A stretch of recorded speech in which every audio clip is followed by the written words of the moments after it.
The air tastes of ash and oil. Beneath the dim, trembling light of lumen strips, 1,000 vacant eyes stare forward without thought, without memory, without self. These are the servitors, once men and women who laughed, who dreamed, who prayed to the emperor with voices of their own. Now they are little more than husks, flesh sculpted into function, sinew bound to steel, every heartbeat chained to the cold rhythm of industry. They do not live, they endure. And in that endurance lies one of the Imperium's darkest truths, that survival itself may be a punishment far crueler than death. For in the endless manufactura, in the void of starships, in the slaughter fields where blood never dries, servitors stand as grim monuments to the Imperium's hunger, machines made of souls who were not allowed to rest. If you find yourself drawn deeper into this shadowed tale, then walk with us through these corridors of silence. Subscribe, lend your voice to the choir of our growing archive, and share this chronicle so that others may glimpse the truth buried within the Emperor's realm. The galaxy does not forgive ignorance, and the Imperium does not forgive weakness. Together, we will uncover what remains when flesh is stripped of will. The cell smelled of rust and damp stone, though the prisoner swore he could still taste the incense of the chapel where judgment had been passed upon him. His wrists were bound in iron manacles, and his knees ached from kneeling on the cold floor. Yet what tormented him most was the echo of the ecclesiarch's words, guilty, condemned, servitor. To some, death might have seemed the more merciful sentence, a clean severing of life. But here, in this forgotten dungeon, death was too swift a release. The Imperium had no patience for mercy. It had work to be done, and it needed bodies to do it. The man had not been a heretic, nor a murderer, nor a thief of great consequence. His crime was small, a debt unpaid, a word spoken too loudly against the wrong overseer. But in the Imperium, justice was not blind. It was a tool wielded by the powerful to feed the engines of survival. And so he waited in the darkness, along with dozens of others, each of them chosen not for their guilt, but for their utility. It was whispered that some among them were not even criminals at all, merely unfortunates swept up in the endless quotas demanded by the administratum. In the great calculus of the Imperium, a body was a resource, and when that body faltered in its duties as a citizen, it was given new purpose in chains. The guards who came for them wore no expressions. They carried shock mauls and brandished the imperial aquila on their chest plates, but their eyes were hollow. Perhaps they had escorted too many into this fate to feel anything now. Perhaps they believed this to be a form of redemption. As they marched the prisoners out, the sound of boots and shackles rang in harmony down the iron corridors, like the tolling of a funeral bell. The man tried to whisper a prayer to the emperor, begging for strength, for forgiveness, but his lips were cracked, his tongue dry, and his words caught in his throat like ash. The march ended in a chamber larger than any he had seen before. Vast steel doors rose like cathedral walls, and the air was thick with the scent of oil and blood. It was not the noble sanctity of a shrine-world cathedral, but the crude sanctity of function. Here the imperial creed met industry. Massive cranes hung above, their talons glistening with dried fluids, while conveyor belts rolled endlessly, carrying shackled men and women toward a future they dared not imagine. It was here the tech priests of the Adeptus Mechanicus awaited, their crimson robes heavy with oil stains, their faces hidden behind masks of iron and gold, their voices whispering binaric cant as if praying to machines unseen. The man's heart thundered in his chest, but he saw no compassion in those robed figures. They did not see him as flesh, nor even as a sinner to be redeemed. To them he was a component, raw material to be reforged. They carried data slates filled with long lists of names, not identities, but inventories. each line a body measured by height, weight, muscle mass, bone density. The man realized with horror that his life had already been reduced to a calculation, his worth to be measured in how efficiently his veins might carry wires, how strong his back might endure the weight of augmetics. When his name was called, he stumbled forward, knees trembling. He tried to shout that he was innocent, that he had served his hab block faithfully, that his tithe had been paid. But his words dissolved into laughter from the guards and a burst of static from the vox grill of a tech priest. The sound was neither amusement nor cruelty, but indifference. To plead for innocence here was like crying out against the turning of a gear. The machinery of the Imperium did not pause for one man's life. He was led past others, strapped to cold slabs of metal, their eyes wide with terror, their mouths gagged or broken from screaming too long. Some already bore the marks of cutting torches on their skin, the beginning of transformation.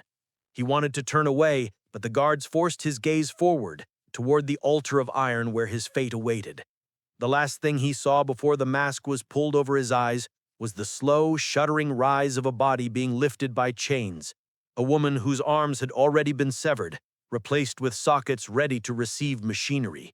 Her lips moved soundlessly, a prayer swallowed by the hiss of steam. He closed his eyes, but the darkness offered no mercy. In that moment, he knew the truth, that servitors were not born in manufactura, nor on battlefields, but here, in the silent corridors of imperial judgment, where humanity was first stripped away, not by blade, but by decree. The mask pressed tight over his face, and the world became a suffocating cage of leather and iron. His breath came shallow and hot against the stale air trapped inside, his ears filled with the muffled pounding of his own blood. Yet even here, blinded and silenced, he could hear the voices, the droning Benharic syllables, sharp and mechanical, intoned by the tech priests as they encircled him. It was less the chant of men and more the low hum of engines, words stripped of human warmth, spoken in service to some vast and indifferent order. A hand, if it could still be called a hand, gripped his jaw. Metal fingers dug into his flesh, lifting his face toward a light he could not see but could feel burning through the mask. A flat voice hissed through a vox grill, not in language meant for his ears, but in the clipped cadence of the cultus mechanicus. Others responded in kind, the cant building into a chorus. The man did not understand, but the meaning was clear. His life was now part of an equation, his body a vessel to be emptied and filled again. The first incision came not with a blade, but with a drill. Its whine tore through the air and then through bone, and his world erupted in white agony. He tried to scream, but the mask strangled his cry, leaving only a muffled gasp. His body convulsed, but restraints pinned him down. He could feel the sharp kiss of steel against his skull, the vibration rattling through his teeth. Every nerve fired in protest, but protest was meaningless. The Adeptus Mechanicus did not hear pain. They heard data. His nerves sang not as human agony, but as signals, as inputs, measured and stored. They opened his veins next. Tubes slithered into his arms, sucking life as though it were fuel to be cataloged. The scent of his own blood filled the air, metallic and hot, mixing with the tang of ozone from cauterizing sparks. Somewhere nearby, another voice shrieked, raw and human, before cutting short into silence. He realized with a hollow dread that he envied that silence. In the haze of pain, visions danced behind his eyes. He saw the Emperor's face, though whether it was a memory from stained glass windows or a fever illusion, he could not say. He whispered a prayer, but the words fractured into whimpers. If the Emperor heard, he did not answer. Or perhaps he did, and this was his answer, a fate decreed by the very Imperium that claimed to serve him. The tech priests worked without pause, flesh peeled away to make room for cold augmetics, muscle sliced open to embrace coils of wire. They were careful not to kill him. Not yet. Death was waste. Every movement was calibrated, efficient, purposeful. They cared nothing for the person upon the slab. They cared only for the function he might one day serve. His heart was monitored by auspex, its rhythm displayed upon flickering data slates, as though it were merely another cog tested for resilience. At last the mask was removed. Light stabbed his eyes, so bright it felt like knives plunging into his skull. Through the blur, he saw the ceiling, not painted saints or holy frescoes, but pipes and steel beams, dripping condensation. A tech priest leaned over him, half-face flesh, half-face iron, mechadendrites writhing like serpents from his back. The priest's organic eye stared into him, cold and unblinking, while the red lens of his augmetic eye whirred and focused, bathing the prisoner's face in crimson light. "Unit viable," the priest rasped, voice layered with static. "Cognition, to be excised. Flesh, to be optimized. Utility, confirmed." The man's lips quivered. He tried to speak, to beg, but the words came out broken, no longer his own. Already his tongue felt heavy, his thoughts sluggish, as if something had begun gnawing at the edges of his mind. A narcotic, perhaps, or an implant. He realized with terror that his very thoughts were being tampered with, dulled, reshaped. His memories flickered like candles in a storm, moments of his childhood, his mother's voice, the taste of fresh water, all of it drowning in a tide of static. In that instant, he understood the true cruelty of his sentence. Death would have ended him. This was different. This was unmaking. He would not be allowed to vanish. He would remain, but without self, hollowed out until nothing of the man remained but flesh wrapped around circuitry. Above him, the tech priests resumed their litany. Their voices blended with the thrum of engines, with the hiss of hydraulics, until the sound became one. It was not a hymn of salvation, it was a hymn of function, the song of a galaxy that demanded obedience even from the dead. The drill whined again, and the world dissolved into light and pain. When the pain finally dulled, it was not because the agony had ceased, but because his mind had been pulled further and further away from it, like a ship adrift in the void. Thoughts no longer flowed as they once had. They stumbled, slowed, broke apart into fragments. His name, the syllables of it, fluttered weakly in his head like a dying bird. He tried to cling to it, to whisper it inside himself, but even that seemed slippery now, sinking beneath a tide of static that crackled just behind his eyes. They had placed something inside him. He could feel it, not like a foreign object to be expelled, but as though his very veins had been rewired to accept it. Cold filaments threaded through his nerves, pulses of machine code flickering along paths where once warmth had flowed. Each beat of his heart now echoed with an unnatural rhythm. Each breath carried the weight of something alien. It was not sickness. It was design. He was being tuned, refined, broken down into the most obedient state of being the Imperium demanded. Around him, others shared the same fate. Some had already lost their voices entirely, replaced by vox grills grafted where their mouths had been. Their groans, when they escaped at all, were little more than broken bursts of static. One figure nearby jerked suddenly, body spasming as sparks leapt from an opened chest cavity, the smell of seared flesh rising like incense in the stale air. The tech priests did not flinch, did not grieve, did not pause. They simply recorded the failure, consigned the body to disposal, and drew another prisoner forward to take the place. For every ruined husk, 10 more awaited. The man tried to count the seconds, to measure his existence by time, but even that began to slip. Hours bled into minutes, or perhaps days. He no longer trusted the rhythm of his own perception. The narcotics that dulled the pain also dulled the self, and soon the distinction between flesh and machine became blurred in his awareness. He did not know where his body ended and the implants began, nor whether the thoughts he still clung to were his own, or whispers of programming already seeding within him. In fleeting moments, he thought of Terra, though he had never seen it.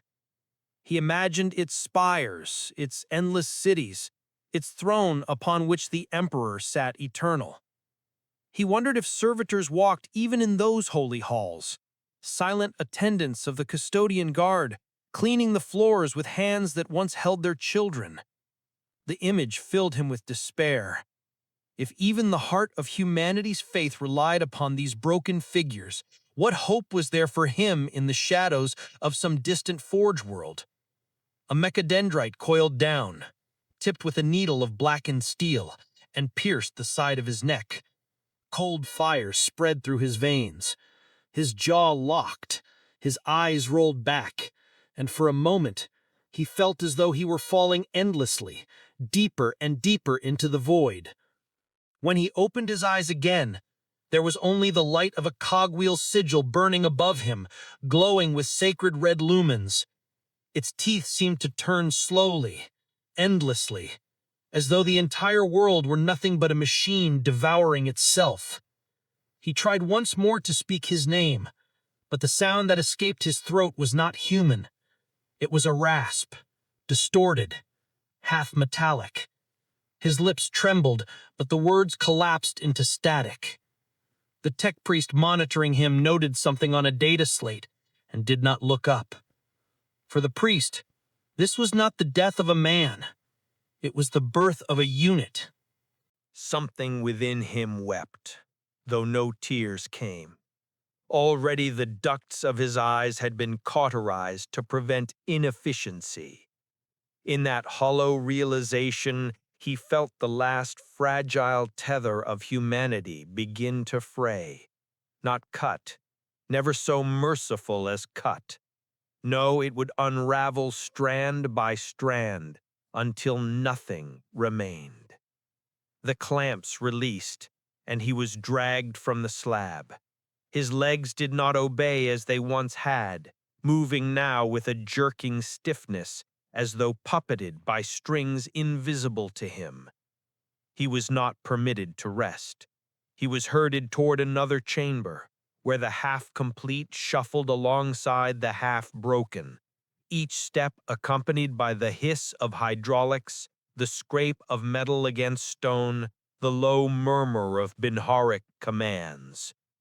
It was then, in that shuffling line of the condemned, that he saw the truth laid bare. He was not alone in his fate.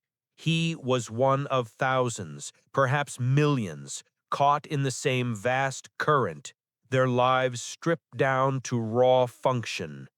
Servitors were not monsters born in darkness. They were men and women, once as alive as he was, caught in the teeth of the machine that called itself the Imperium. And the machine did not stop. It never stopped. They herded him forward like cattle toward the final chamber, a vast hall where the air itself seemed to tremble beneath the thrum of unseen engines. The walls were alive with conduits, pulsing faintly with blue light, and the floor was slick with oil that reeked of promethium. The line of prisoners shuffled ahead in silence, each one half unmade, their voices stripped, their eyes either glazed or augmented already with glowing red optics. Every sound was drowned by the monotonous chant of the tech priests who stalked the walkways above, their robes trailing like banners of rust, their mechadendrites writhing in precise motions as though moved by a single will. The man tried to slow his steps, to resist, but something sharp jabbed at the base of his spine.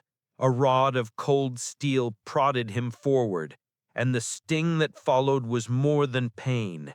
It was a surge of electricity that hijacked his muscles. His body lurched forward against his will, and for the first time, he realized that his autonomy was already gone. His flesh did not belong to him anymore. It obeyed, not him, but them. They guided him to a dais where an immense machine loomed, part altar, part gallows, part forge. At its center was a cogitator, whose endless reels spun and clattered, and before it hung chains attached to clamps large enough to crush a man's rib cage with a careless squeeze. On either side of the machine were rows of half-finished servitors suspended in frames, their torsos open, their limbs replaced, their faces slack masks devoid of anything recognizably human. Tubes snaked in and out of them, feeding fluids, draining fluids, carrying currents of thought that no longer belonged to the flesh. A tech priest descended from the platform above, robes swaying.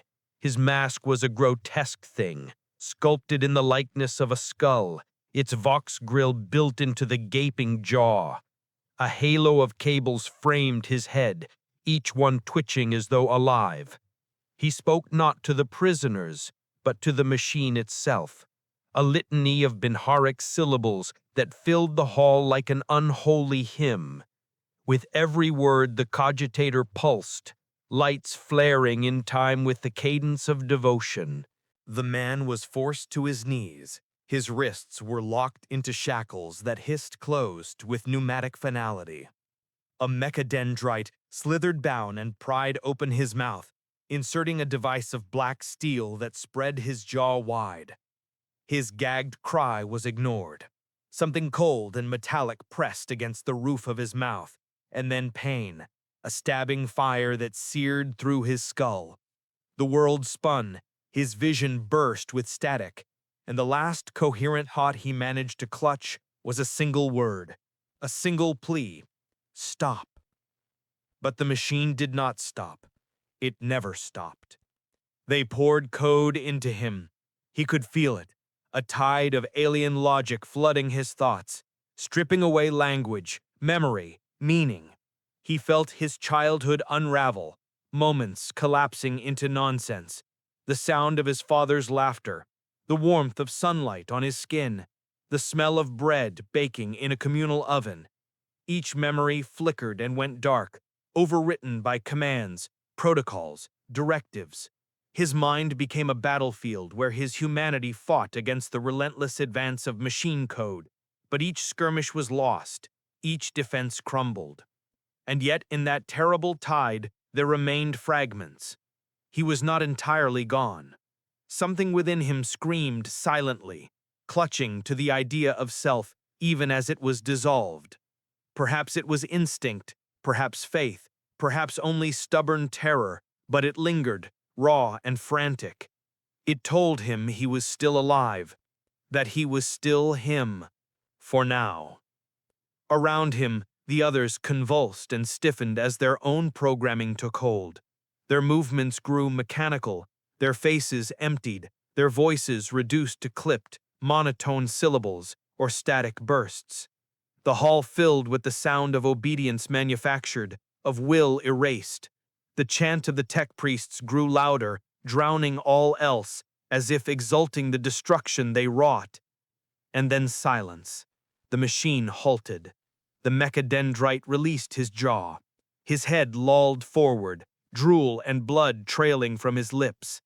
His chest still rose and fell, but shallow, mechanical, unsteady.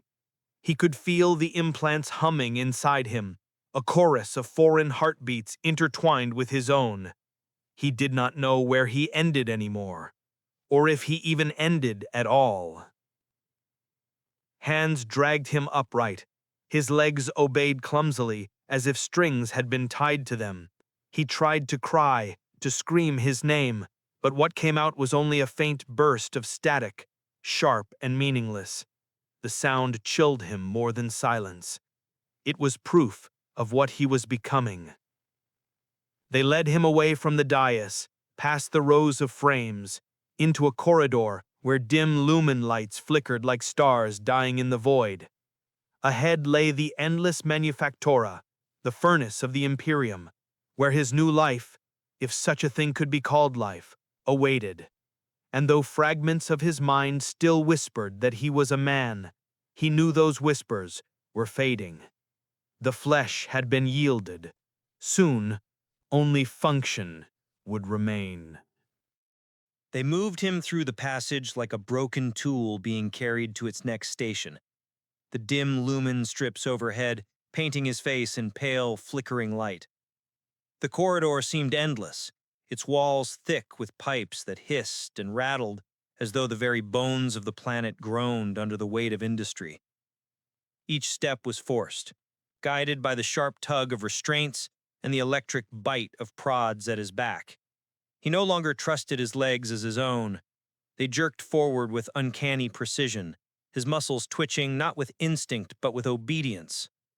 The man who had once walked freely was gone, and in his place shuffled something half-shaped, something unfinished. They came at last to the manufactorum. The doors that opened before them were vast, taller than any cathedral gates, forged of steel so heavy the sound of their grinding seemed to shake the marrow of his bones. Beyond lay a cavern so immense he could not see its farthest walls. The air hung thick with the stench of oil, ozone, and scorched flesh, a miasma that clung to the tongue. The floor trembled with the weight of machinery larger than any fortress, presses and forges and conveyor lines that stretched into the distance like veins carrying the lifeblood of the Imperium. And everywhere, servitors. They lined the floors in rows, hunched at assembly lines, their hands replaced with welding torches or cutting saws. They scuttled along rails above, their bodies suspended on hooks, their limbs fashioned into claws or pistons. They marched in slow unison, carrying loads of raw ore that bent even their reinforced spines. Their faces were blank, their eyes glazed or replaced with red optics that glowed in the dim light like coals. Not one of them looked up. Not one of them paused. They worked, ceaseless, tireless, eternal. For a moment, he felt dizzy, as though he had stumbled into a vision of hell. Was this the Emperor's will? Was this his vision for mankind, to break it down into flesh machines that never erred, never questioned, never stopped? Or was it simply the cost of survival in a galaxy so hostile that the Imperium itself had no choice but to consume its own people? The thought burned him with dread, and he could not tell if it came from his own soul or if it was seeded by the implants whispering in his skull. A command barked from above, filtered through the vox of a foreman, though whether it was a human officer or a tech priest he could not see. The line of half-made prisoners halted. One by one they were directed to different stations, their labor chosen not by will, but by measurement, by calculation, by numbers etched into data slates. When his turn came, a servo arm clamped around his bicep, reading his muscle density, his bone strength, his blood flow. A green rune blinked on its screen, and a new order rattled through the vox. Labor designation, heavy industrial. Tasking, loading and assembly. The words did not strike him as words, but as law. His body twitched in recognition, his feet stumbling toward the designated platform before he had even thought to resist. The fragments of his mind that still called themselves I screamed silently, begging him to stop, to turn, to run, but his legs moved with the inevitability of a falling stone. He was already being claimed, written into the endless rhythm of the manufactorum. As he mounted the platform, he saw what awaited him. Mountains of raw ore, great slabs of steel, and the looming shape of the machines that demanded constant feeding. The servitors around him labored without pause, their backs straining as they hefted metal far beyond what any unaltered man could bear. Sparks fell like rain. The roar of presses and saws shook the air, and over it all came the ceaseless drone of Benharic cant, as if the entire manufactorum itself prayed while it devoured them. The guards released his shackles, and for an instant he felt a surge of freedom. His hands trembled, unbound. His legs were his own. But then came the command, a wordless pulse through the implant in his skull, and his body bent, lifted, obeyed. He wrapped his arms around a slab of metal so heavy his spine screamed, but he carried it all the same, guided not by will but by programming. Sweat poured down his skin, though even the sensation of exhaustion began to fade, dulled by narcotics and augmetics. He realized, with a clarity more terrible than pain, that the process of unmaking was not complete when the flesh was altered or the mind was injected with code. No, it was completed here, in the manufactorum, in the endless repetition of labor until memory itself wore away like stone under water. Each command obeyed eroded the self. Each movement stripped away the man and left only the servitor. He tried to whisper his name again, but the sound that escaped was a fractured burst of static, barely audible over the thunder of the machines. He lowered his head, bent beneath the weight of the ore, and joined the rhythm of the thousands around him. The manufactorum swallowed his voice, swallowed his struggle, and swallowed the man. The machine had claimed him, and the machine never stopped. The chamber of transformation was colder than the dungeons, and yet heavier with dread. Here, the air did not simply reek of oil and rust, but of antiseptic chemicals that stung the nostrils, mingling with the copper tang of fresh blood. It was not the smell of life preserved, but of life deliberately dismantled, layer by layer, piece by piece. The man, though already consigned to the manufactorum, had not been fully reshaped. His body had been tethered with augmetics crude and temporary, a scaffolding to force his obedience. But servitorhood was not meant to be temporary. It was meant to be absolute. And so he was led once more into the place where flesh was broken into its final form.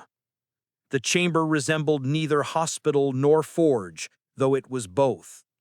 Racks of gleaming surgical tools stretched across iron benches, their edges too sharp, too thin, as if eager to part flesh from bone.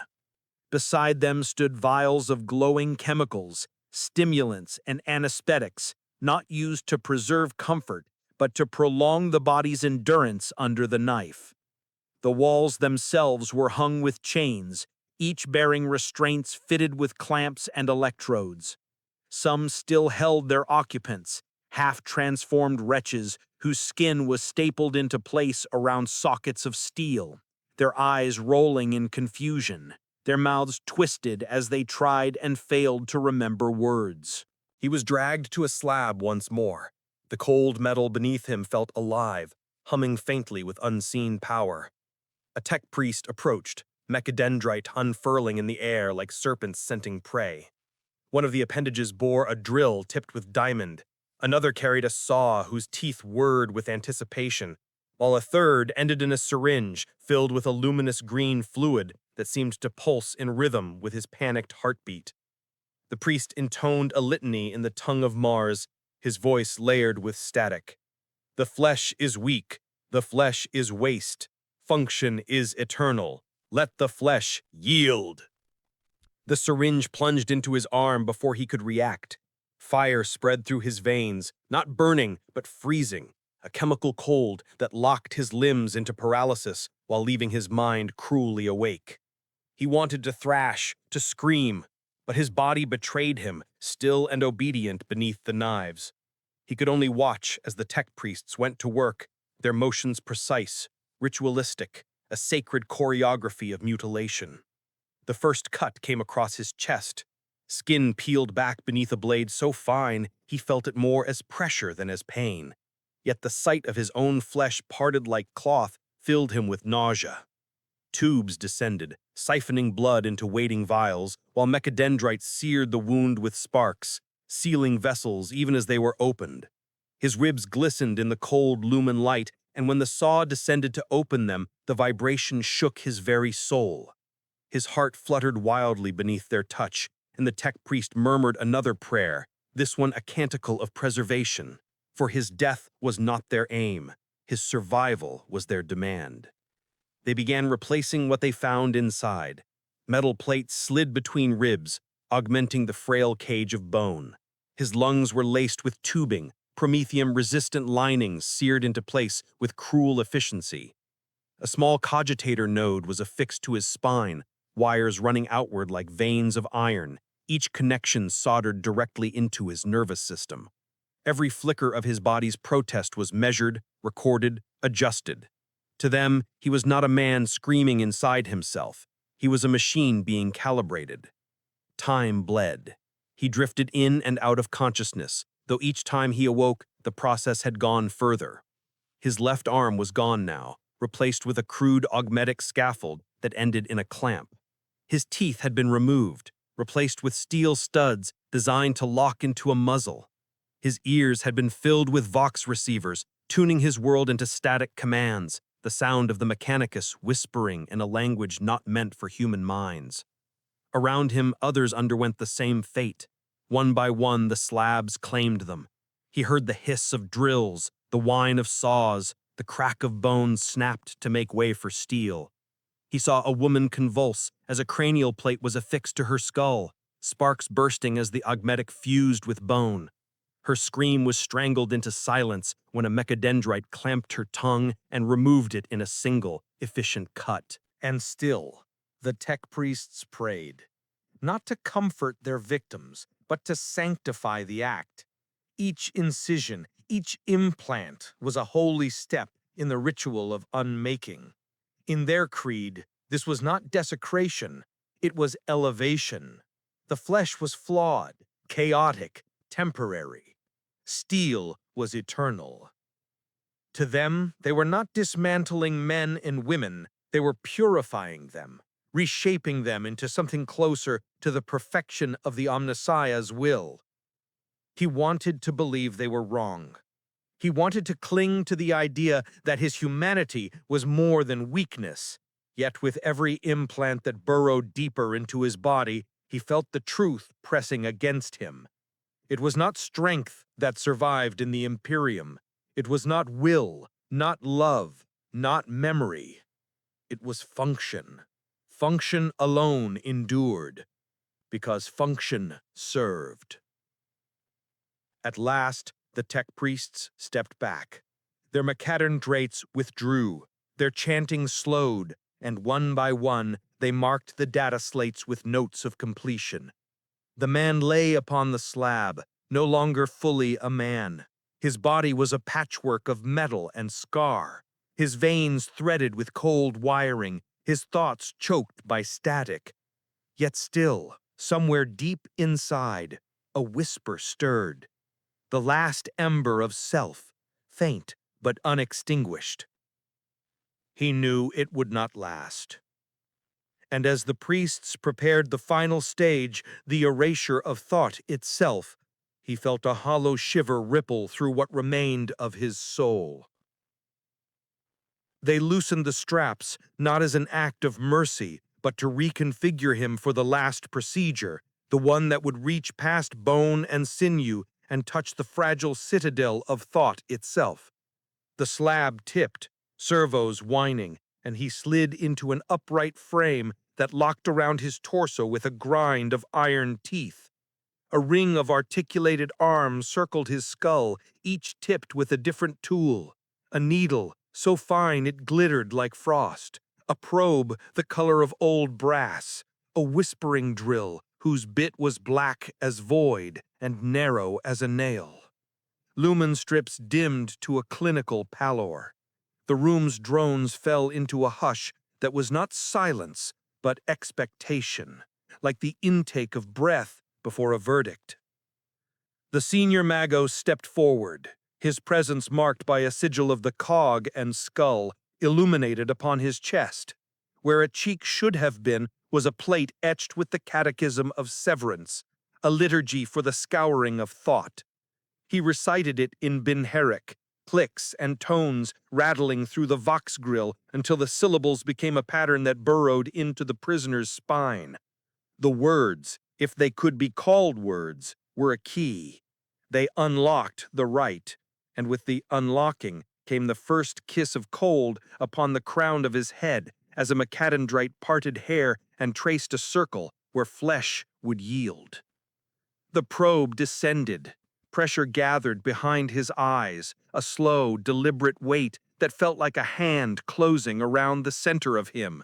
He sensed the machinery's hunger not for blood or breath, but for the architecture of memory itself. Images rose unbidden, the last script of a life spent under the Imperium sky. A cracked drinking cup that had once been his mother's, a strip of faded cloth tied around his wrist before a tithe parade, the golden two-headed eagle stamped into the corner of his ration chit. Each memory surfaced, bright with detail, and then thinned to gauze as the probe mapped and measured, indexing the contours of what made him, him. They spoke to the machine as it worked, offering metrics in tones devoid of judgment. Latency spikes, limbic response, residual linguistic loops. He understood none of it, and yet understood all of it, because each term was a nail driven through a word he could no longer reach. Fear, hope, name. The needle found a seam in his skull with a click that echoed inside his jaw, and a cool filament threaded inward to the softest places. A bitter taste flooded his mouth, the flavor of copper and burned incense. And his vision fluttered as if the world were a banner snapped by a sudden wind. He had heard whispers, back in the holding pits, that some who entered this stage emerged not empty, but haunted, that fragments clung to the edges of the cortex and blinked like dying coals, that a servitor sometimes turned its head toward a sound it could not name. Heresy, perhaps, or merely the desperate superstition of the condemned. He clutched at the thought for as long as he could, not because he trusted it, but because it was a thread, and he had so few left to hold. The Magos reached out and touched his brow with two metal fingers in a gesture that mimicked blessing while meaning something else entirely. Cognition, purge, the Vox intoned. Volition, clamp. The black drill stirred, its pitch so high it ceased to be sound and became a feeling, a sharp, bright line that ran from the crown of his head to the soles of his feet. The world narrowed, smells retreated, taste thinned. The hum of generators fell away until nothing remained but the metronome of his heart and the polite incremental pressure of the implement as it shaped the channels where command would flow. A second tool slid home behind his ear. He felt the click reverberate in his teeth and knew, without words to explain how he knew, that a control spike had seeded in the meat of his brainstem. The effect was immediate and exquisitely humiliating. His thoughts did not stop. They were re-leveled, planed smooth the way a carpenter will shave a board until grain is no longer seen but only surface. Panic rose, found no purchase, and broke like water against glass. A command pulsed, a single bright syllable of machine code, and his lungs obeyed in a rhythm not quite his own.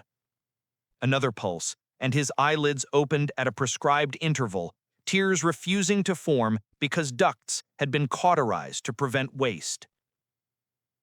They fitted a cranial cage then, a circlet of steel that bit into the fresh line the drill had carved.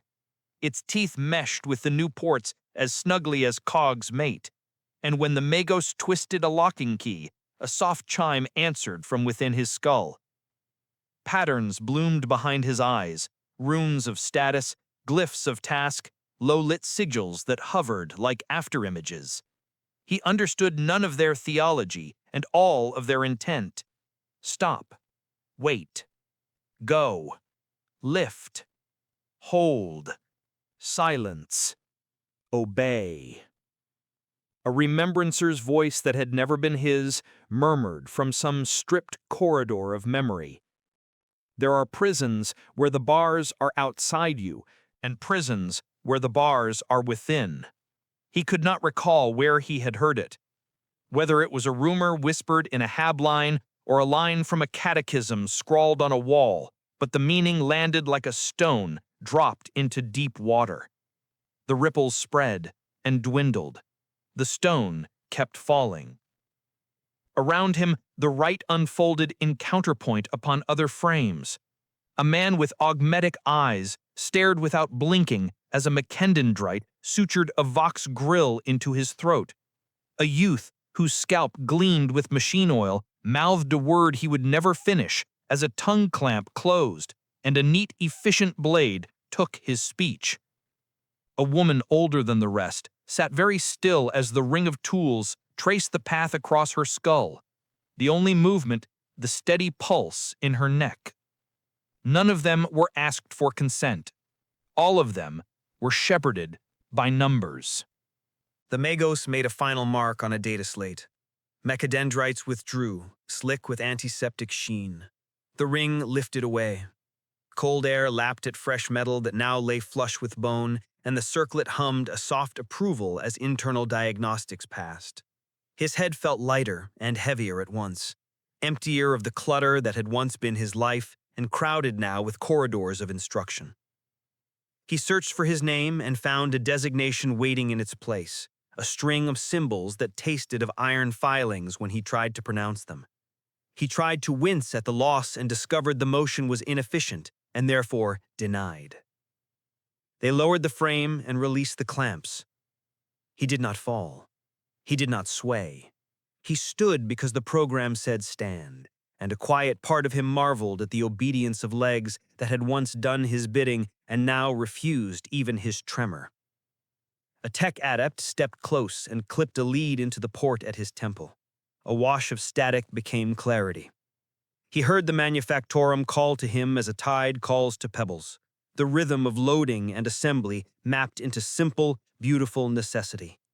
The adept checked a rune panel, then gave a nod that was not approval so much as confirmation that a spanner had been placed in the correct drawer. Beneath the cage of new routines, the ember still smoldered. He felt it in the tiny pauses between commands, in the thin quiet after one task completed and before the next began, a place no wider than a breath where memory could turn its face to the light. He gathered himself there and dared a thought that was neither sanctioned nor efficient. Remember. It did not bloom into a name. It did not summon a childhood or a mother's voice. It was only the shape of refusal, small and secret and already fading as the lead clicked free and the order came to move. He moved. The ritual was complete in the only way that mattered to the Imperium. A unit had been unmade and remade to purpose. The doors sighed open to the furnace-bright aisles, to the avalanche of sound and the rain of sparks, and the long lines of the obedient. The circlet warmed fractionally against his skull, as if pleased to be needed.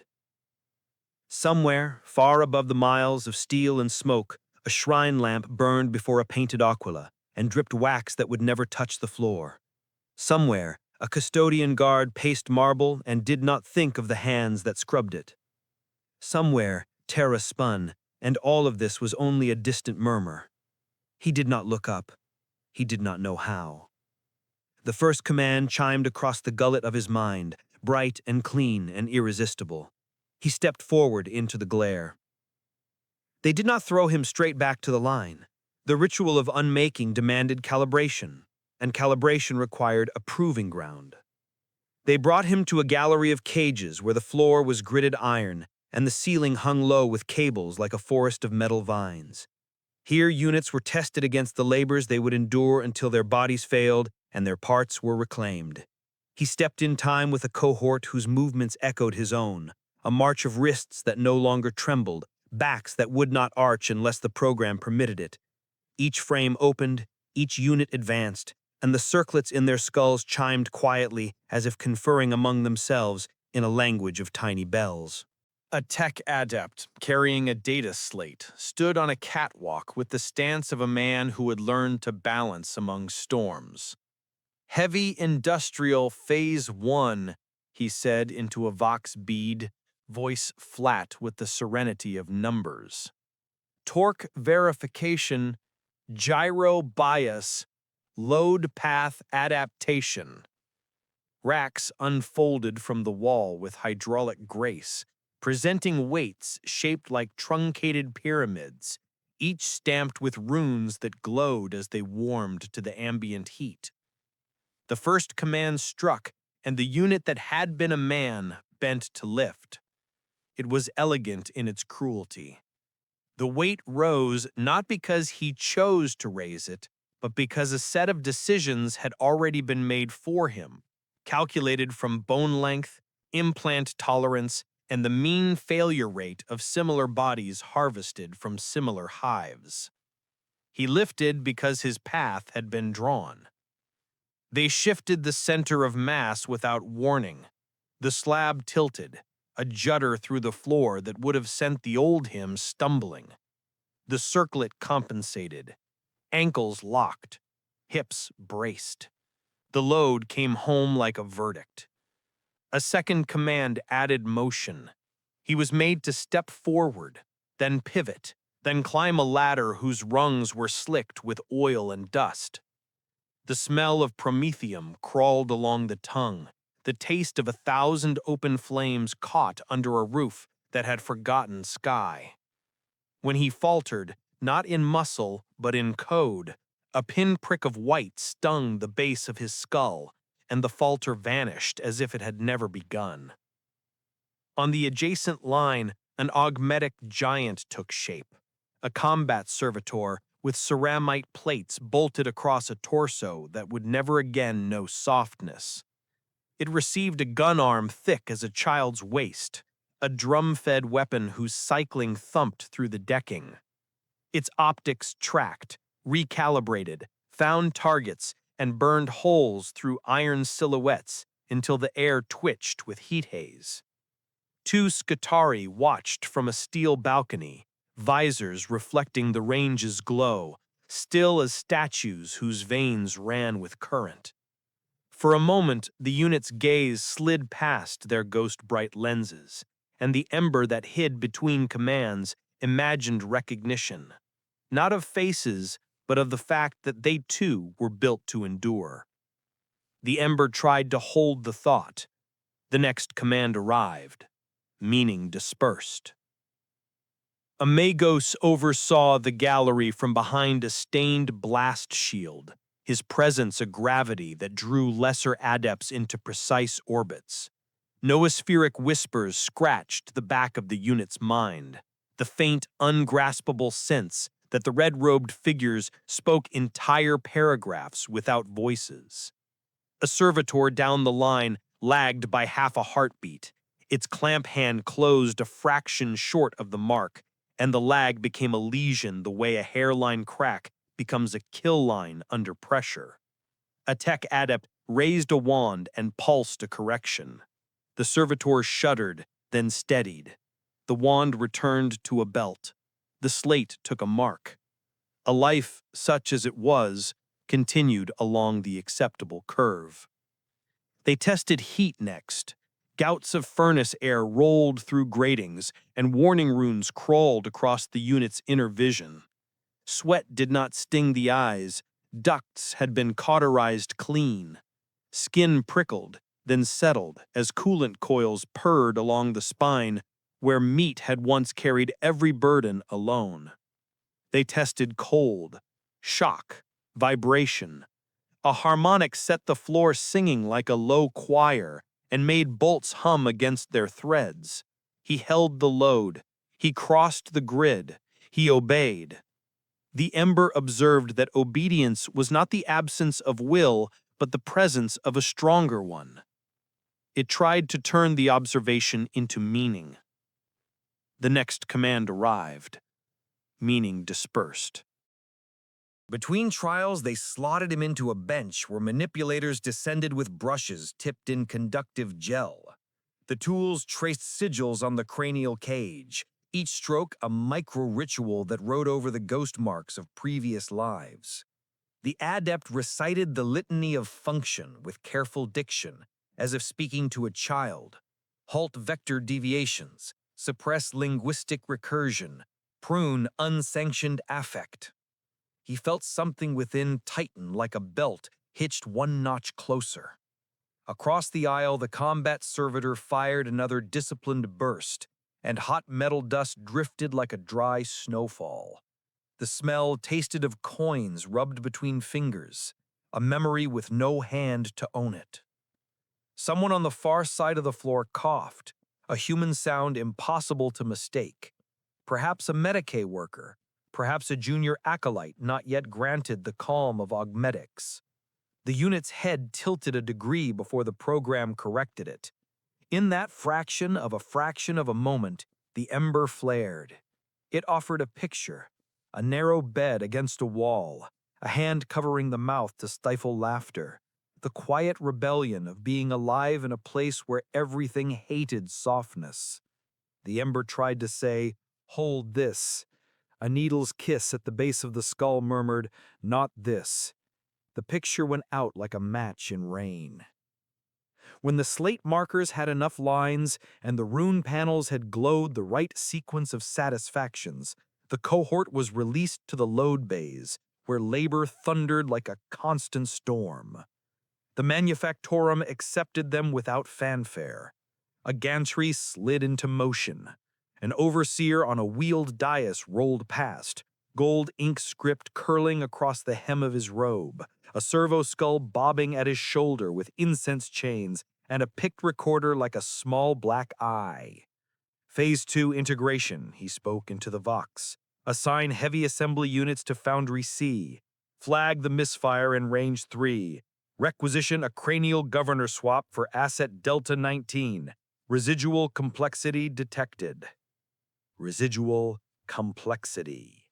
The words clanged softly inside the cage. He did not know if they labeled him. He did not know if labels mattered.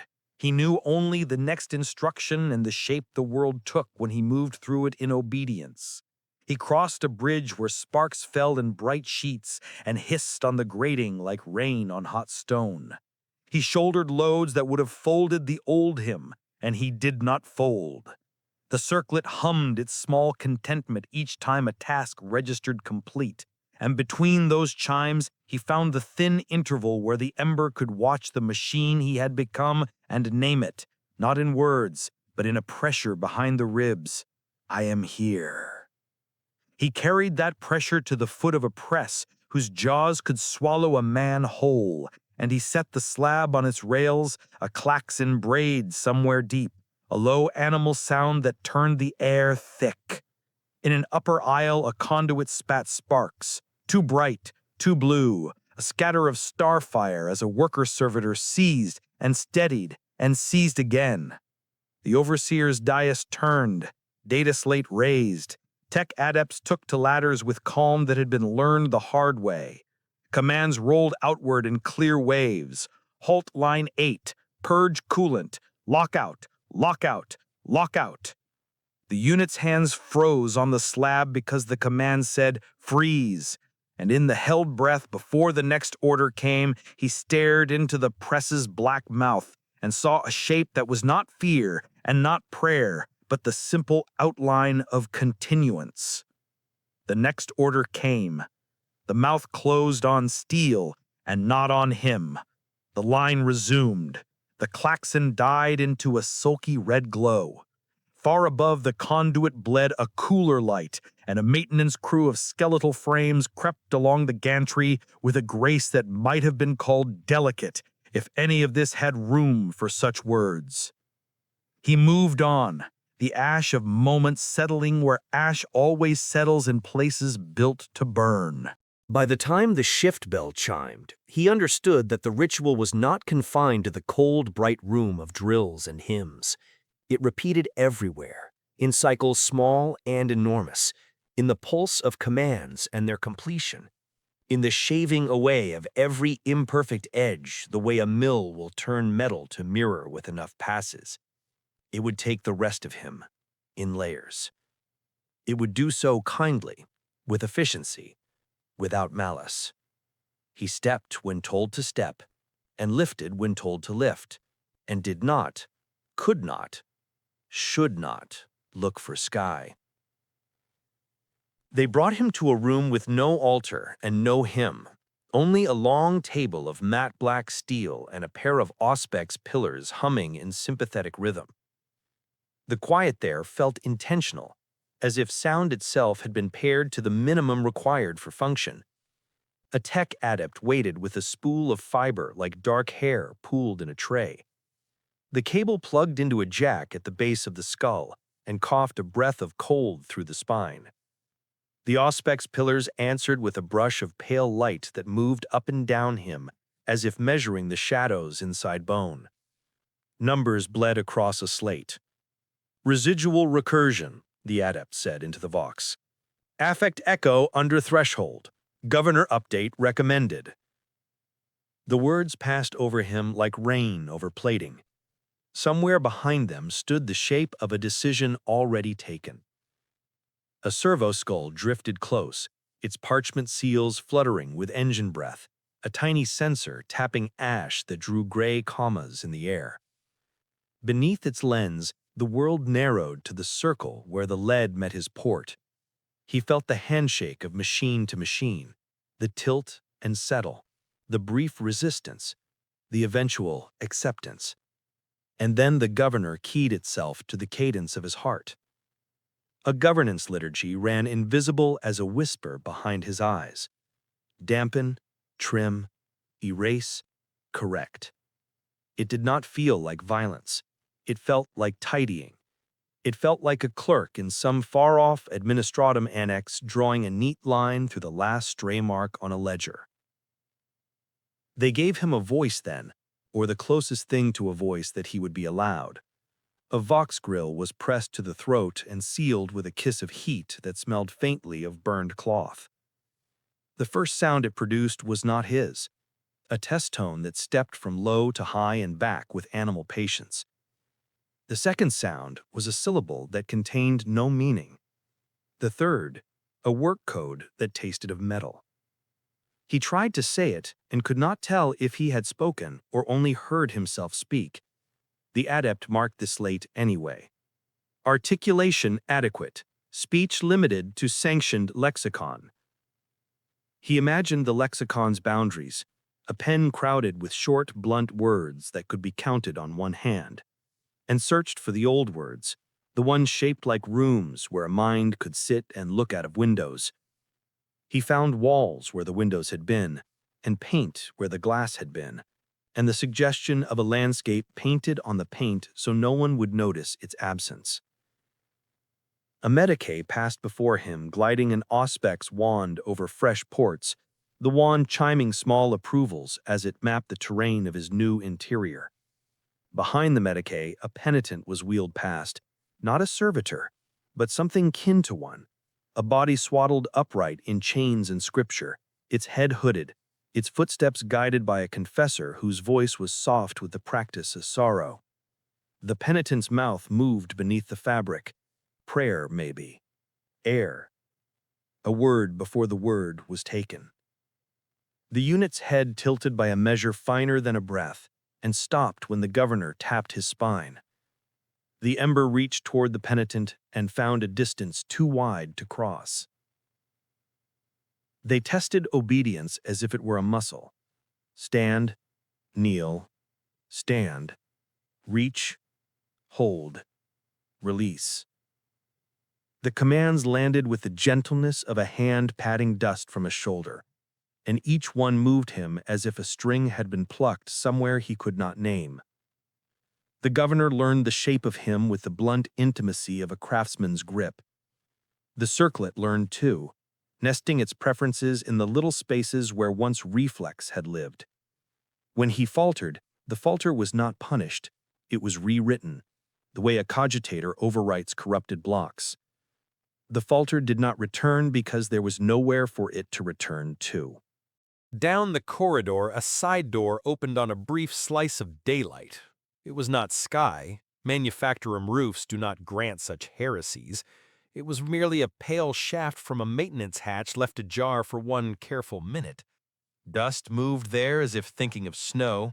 Somewhere a ship's horn sounded, but it was only a pressure in the pipes, nothing to do with oceans or birds or the way sound travels over open water.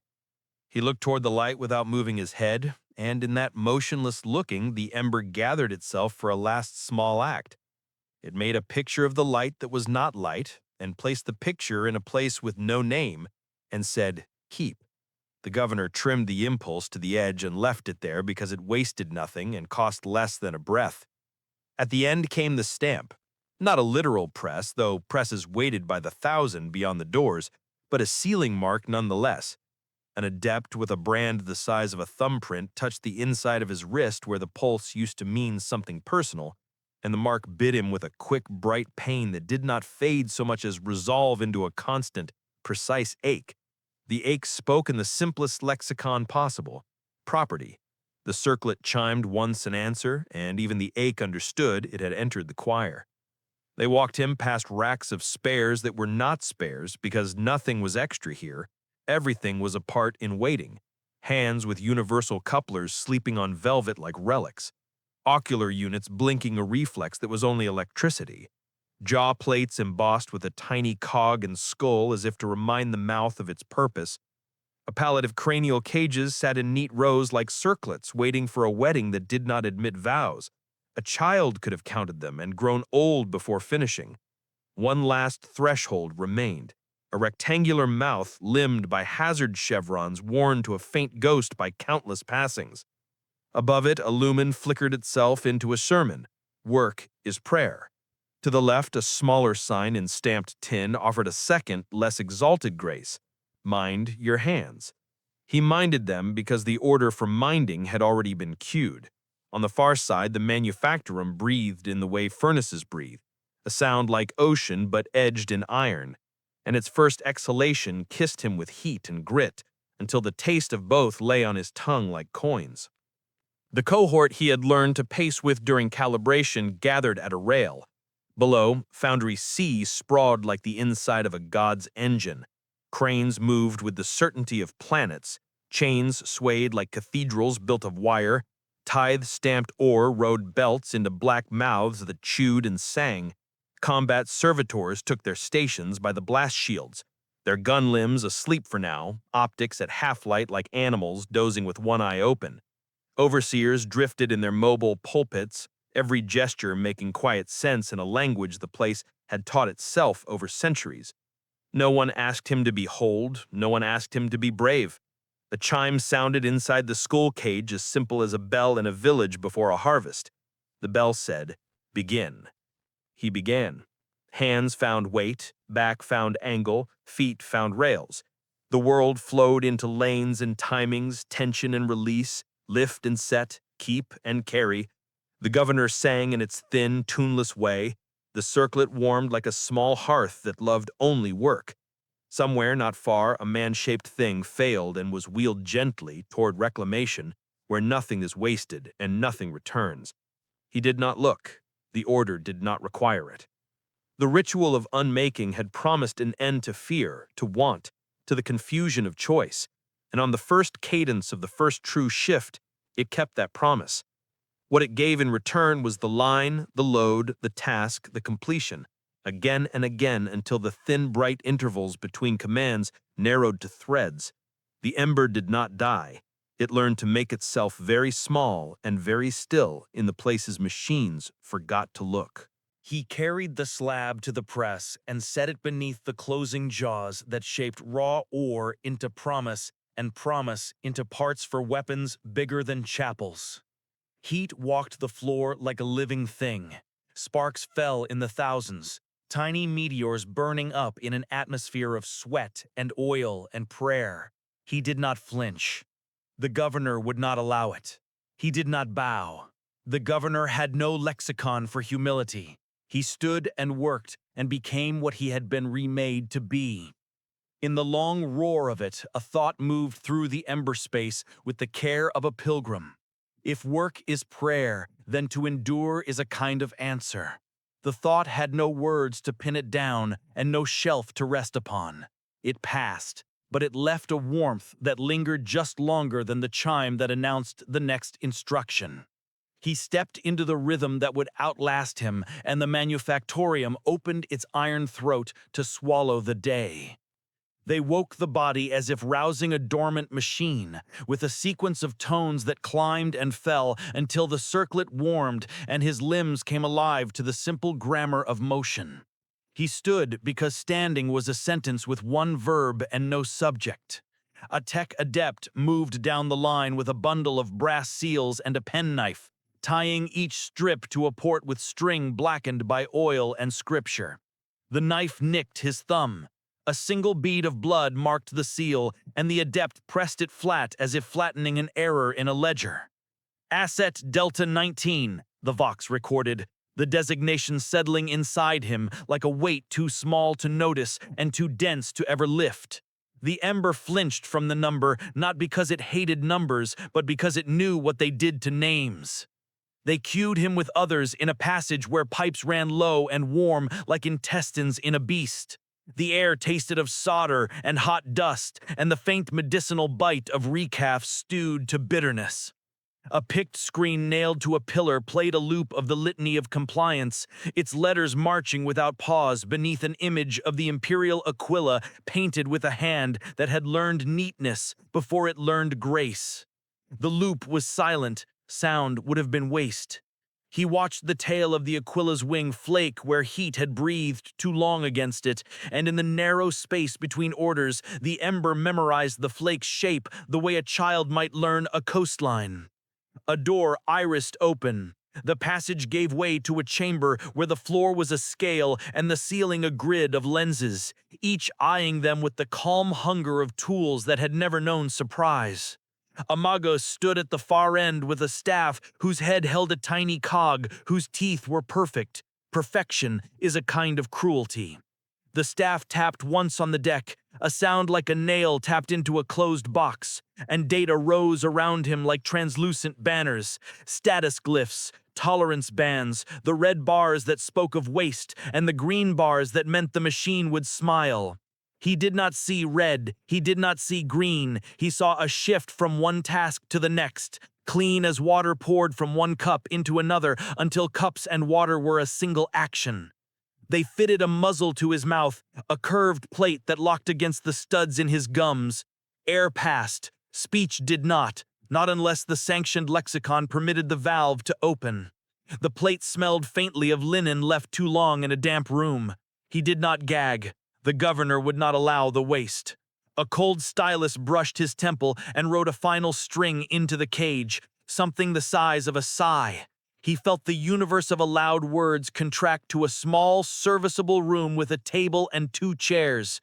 He set fear in one chair and obedience in the other and discovered the conversation had been finished before it began.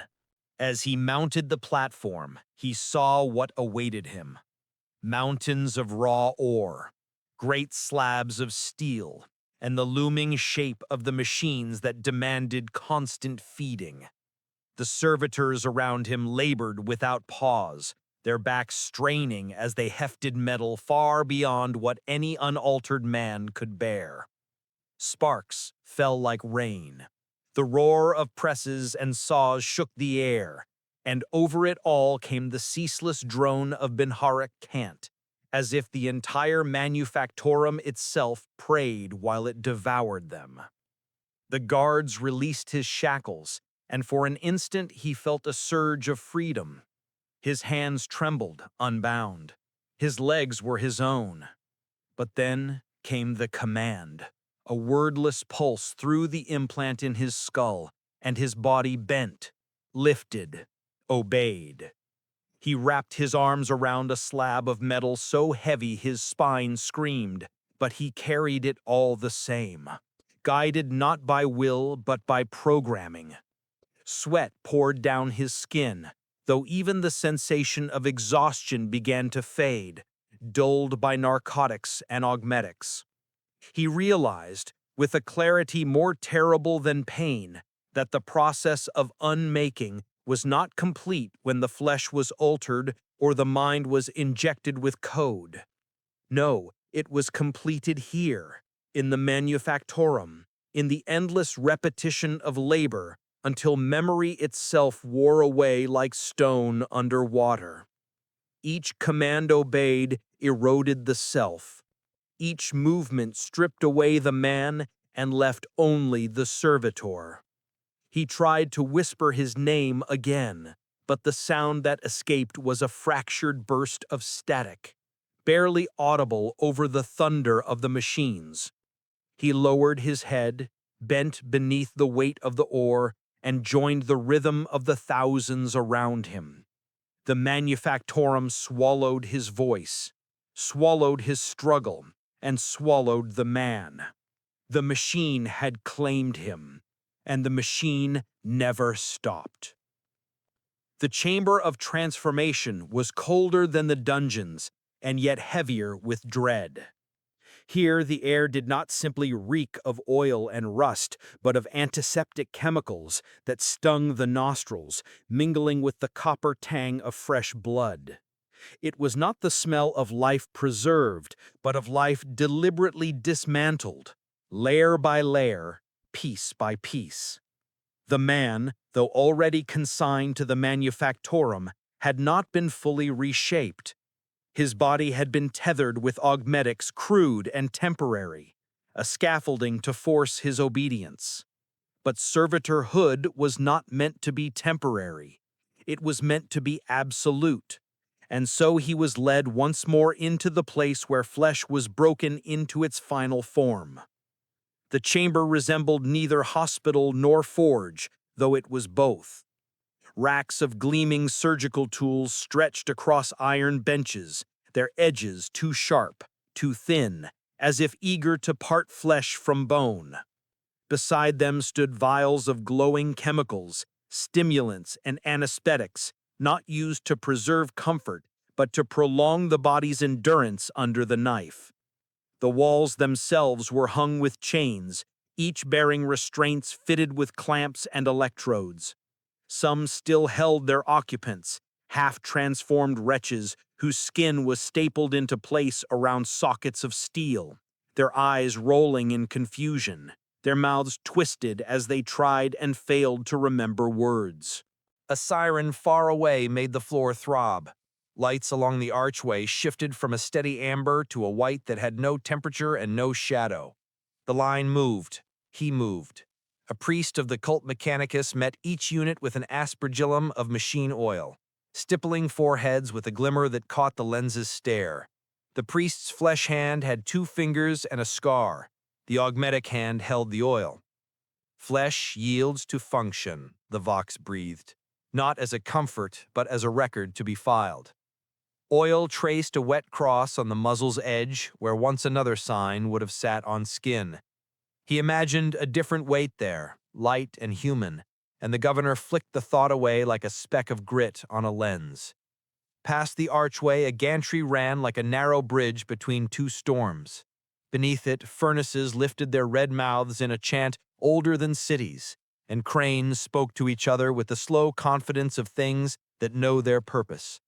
A combat servitor in a cage of ceramite looked up as he passed, its optics glazing to a deeper shade, and for an instant the ember felt a kinship as austere and wordless as stone beside stone. It held long enough to know it could not be held. The circlet chimed. He was asked to step. He stepped. At the gantry's end, a gate waited, painted with hazard chevrons that time had turned into a gentle blur.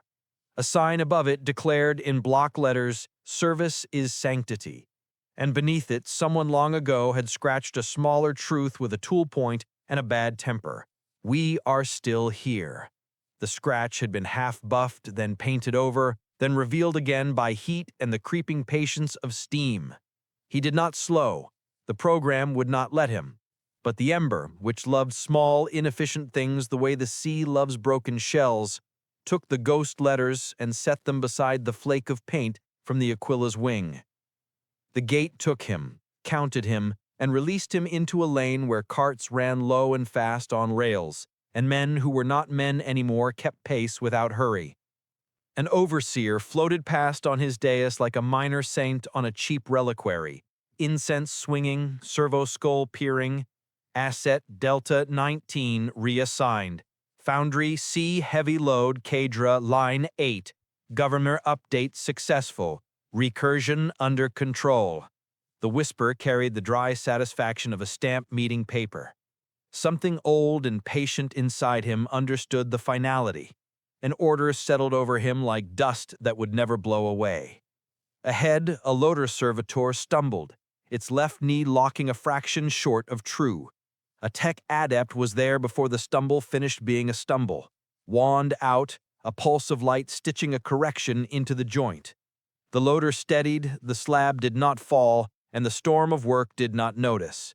He reached his station and found the world already arranged for his hands. The slab waited at the right height.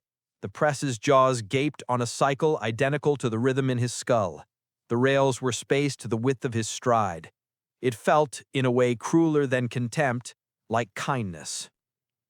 The first load came through. He took it. The second arrived as if it had been chasing the first for years. He took that one too. By the fifth, the governor's song had thinned to a wire, and the wire to a line tolerable as breath. By the 10th, the ember understood that the ritual had ended not with a prayer or a cut, but with a pair of hands arranged around a weight and a command that was really a promise. This, and then this, until nothing remains to be shaped but you. He did not answer. There was no word for answering. He lifted, he set. He lifted again. Shift bell. Not a bell, exactly, but a deeper pressure in the pipes that keyed the cages and warmed the circlets, and all along the aisles the obedient paused, not to rest, but to re-time. The ember measured the pause the way a man might measure the quiet between waves, and learned the shape of a day that would have no edges and no doors. He looked down at his hands, one meat under a net of scars, one a clamp that opened and closed with the clean, indifferent grace of a mouth. He was not sent back to the slab. He was not taken to a chapel. He was added to a column of numbers that kept a starship fed and a regiment armed and a hive lit. The ritual of unmaking had done its work. What remained was work. And the work waited, wide as a sea, patient as a machine that has forgotten every origin but its own. They lengthened the day without lengthening time. A new quota descended through the noosphere with the smooth finality of a guillotine, and Foundry C bent to meet it the way iron bows under a press, without asking, without breaking, because breaking would be waste. Asset Delta 19 woke to tones that had long ago learned his spine, stepped into harness, and found the world already arranged into rails and angles. Heat lay on the tongue like a coin. The floor thrummed with the pulse of furnaces older than any man alive to tend them. On the gantries, Skitarii in lacquered armor watched with the patience of statues, their visors cold with reflected flame. He learned the new cadence in a handful of cycles. The slab rose, the press's jaws closed, the chime in the cage approved, and the rails ushered the shaped piece away toward another mouth that chewed a different hunger. Between one command and the next, the ember counted the breaths of the press the way a pilgrim counts steps between shrine lamps, not for meaning, but for endurance.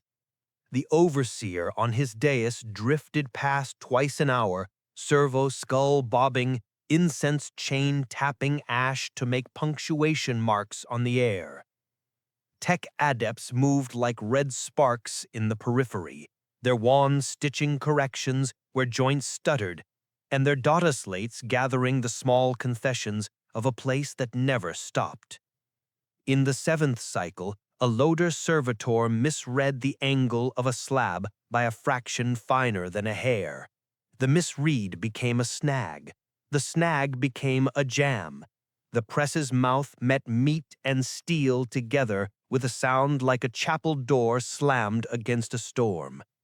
Asset Delta 19's hands moved before the thought of moving could occur, because thought would have been too slow. The governor bit his nerves cleanly. The circlet drew a line, his back set like a brace. He held the slab high enough that the teeth closed on nothing but air, and the overseer's wand flashed a halt that wrapped the whole lane in stillness. The loader's knee locked true on the second try. The press opened, disappointed. The snag unraveled. The place resumed the song it loved. Afterward, a tech adept laid a square of parchment against the rim of Delta 19's cranial cage and touched it with oil until the seal took. The parchment tickled when it dried, a whisper of scripture no louder than a hair drawn across metal. Deviation suppressed, the adept said into the vox. The cage chimed once, not praise so much as a page turned. They added weight to the loads.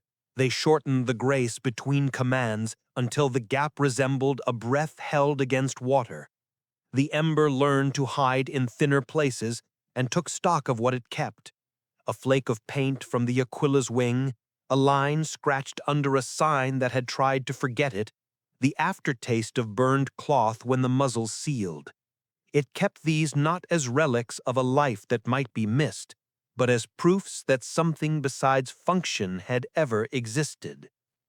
When the bell that was not a bell called for retime, Delta 19 stood in place while the line drank and the furnaces exhaled.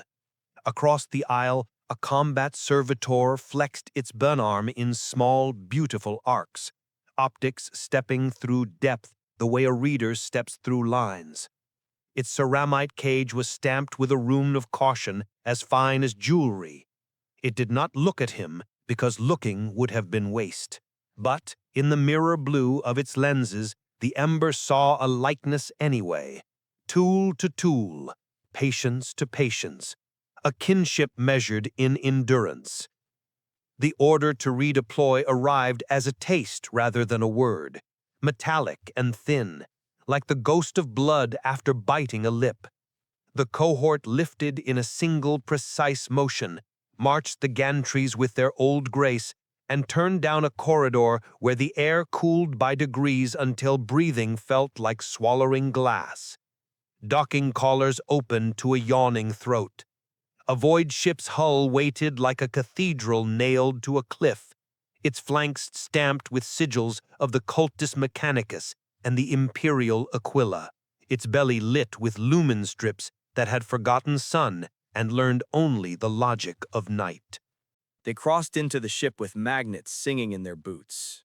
Gravity faltered, then steadied, a tug-of-war between deck and void that the governor resolved in the spine with a click the size of a blink. The hold had its own litany. Racks ran to vanishing points, loaded with macro shells the size of ground cars, their hazard runes glowing a tired red. Chains hung from cranes like iron vines waiting for a season that never changed. Armsmen in dark flak paced among them with shock mauls at quiet carry, their faces set in the expression of men who measure danger in tons and seconds. Engine seers laid their hands against bulkheads and murmured in Benheric to the ship spirit, coaxing, bargaining, reminding. Delta 19 learned the new lanes. His clamp closed around lifting eyes forged to bear the weight of cities. He guided shells along rails that shivered when the macro batteries woke in their sleep. The Gellerfield thrummed like pressure behind the teeth. The Ember named the sensation and then let the name go, because naming did nothing for the work. When the ship eased from dock, a movement like a giant turning in its sleep rolled through the deck. A chime in the cage transmuted the sway into a correction in the hips. Somewhere far forward, Auspex arrays blinked and saw the dark the way a blind man sees wind. The void had a smell inside ships, a blend of old oil and damp cold and the sour trace of recycled breath. The hold's air tasted lightly of promethium and iron filings. Men who had started as men and not as numbers worked alongside the numbered with a solidarity that required no permission. No one spoke except to say halt, go, lift, down. No one prayed where anyone could see them.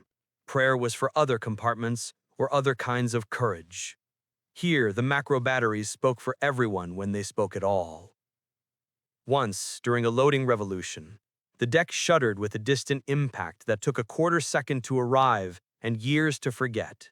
The lights along the ribs went to a jealous red, and the governor told every knee and elbow to lock.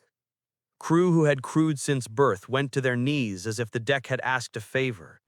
The ship held, the red died, the racks returned to their wide-eyed stare. Work resumed at the speed of relief. The Ember learned that fear could be efficient when it arrived in the language a machine understood. When the holds were fed to the ship's satisfaction, the cohort was shunted down another throat, through lift cages that smelled faintly of ozone and wet rope, toward launch bays where the air had learned to shout. A lander crouched with its ramps yawning. Its skin was pitted with the history of hard arrivals, its interior painted with the simplified catechisms the Munitorum uses when it wants obedience from tired flesh. Delta 19 took his place among tools that knew their names. Pallets lashed in grids, breaker bars, drums full of parts small enough to lose and costly enough to count twice. The ramp jolted closed. The hold became a mouth. The mouth swallowed. He did not know the name of the world that received them. He knew only the way its gravity took hold like an old debt, and the way its air tasted of dust and burned resin and men who'd slept in armor. He stepped onto dirt tamped hard by tracks and boots, and found the manufactorum repeated in a tent city of prefabs, cranes, and conveyor lines threaded through trenches. The symbols were Munitorum now, the color palettes more drab, the saints painted with cheaper pigment. The work did not notice. It began again. They made a road of pallets and prayer in the dust, a crude procession of forklifts, hand winches, and men moving like ghosts under weight. Prefab walls jittered with the distant cough of basilisk batteries, each earthshaker report running up through the soil and into the teeth as if the planet itself had learned to grind. Voxcasters blurted clipped commandments and casualty figures. Munitorum clerks hunched under tarps with data slates wrapped in waxed cloth, stamping chits that smelled of damp ink and fatigue. Asset Delta 19 learned the lanes as he always learned them, by the taste they left in the mouth and the way his clamp found the measure of a crate without looking. Ammunition came in wooden coffers banded with iron and promise, stenciled with hazard runes, scuffed by too many journeys. Rockets for manticores rattled in their beds like patient snakes. Battle cannon shells wore grease like a second skin. Belts of heavy bolter rounds gleamed with a waxy sheen, each fat cartridge a sentence with no clause but ending. He moved with a cohort of the obedient, through trenches that had learned the shape of men and over duckboards that sighed when boots struck them. The air had two tastes, burned resin and human tin, lasfire and blood folded into a single weather. Guardsmen in flak moved past in files that could have been lines in a ledger, faces powdered with dust, eyes set to the range where tomorrow would be if tomorrow were guaranteed. A commissar strode the parapet once, black coat cutting a clean line through the dun, and never looked down. An engine seer with a mechadendrite like a reading lamp trailed fingers along a chimera's glacis and murmured to its machine spirit until the transport coughed to a temperamental idol and accepted another prayer of oil. The order fell through the governor with the soft authority of a seal pressed into warm wax. Rearm, line 3, priority. Delta 19's clamp closed on a crate stenciled Battle Cannon, Lot 451. The weight told him truth. The rails of his spine found the correct angle. Feet found a ladder cut into the parapet where the timber had been nailed too close and left splinters that learned men's shins. Above the lip, the world opened into a broken plain where heat shivered without consent, and distant silhouettes moved in ways no farmer would ever forgive. The Lehman rust that waited in the revetment wore its scars like medals, and smelled of machine oil, promethium fumes, and old thunder. Its loader's hatch yawned. A crewman with a face like bark held up fingers. 2, then 1. And Delta 19 passed the shells into the metal throat that loved them. The crewman's glove brushed the clamp once by accident, a human contact without intent, and the ember set that touch beside the flake of paint and the scratch under the sign, and felt, for exactly the time between one command and the next, the echo of a word that had been a name. An explosion walked over the trench with long legs and sat down 100 paces away, folding earth into a cloud that rained stones. The cohort did not duck. The governor did not know the verb. Dust pattered the muzzle plate like dry applause and slid away. Across the line, a Medicae servitor arrived with the dryness of bureaucracy. A stretcher hinged into its body, auto-injectors ticking like polite metronomes. It lifted a guardsman with one hand and his lasgun with the other because nothing that could be fired was waste, and carried both out of the trench in the same careful grip. Night, when it came, was a trick of lumen discipline and rationed power. The sky did not admit stars. A pall of smoke had learned to be permanent. They declared night by dimming the perimeter and speaking the word in the vox, and so the world narrowed to the cone of each lamp and the way moths died in them. Work did not end. It turned inward. The cohort manhandled broken track shoes under canvas roofs, lit with hand-cranked lanterns, while engine-seers sang the canticle of the circuit in voices too tired for zeal. A combat servitor stood at the gore like a statue abandoned by a more expensive temple, optics at half-light, gun arm cradled in a way that might have once been tenderness, if tenderness had been machined into its lexicon. Somewhere, a priest of the Astra Militarum whispered the litany against fear into a guardsman's hair, and the ember did not understand the words, but understood the cadence, and placed it with the others. At dawn that wasn't dawn, a run of crates went bad by the simplest arithmetic. Wet timber, a slipped nail, a rail that gave. The stack burped its middle and became an avalanche that knew exactly how to break ankles.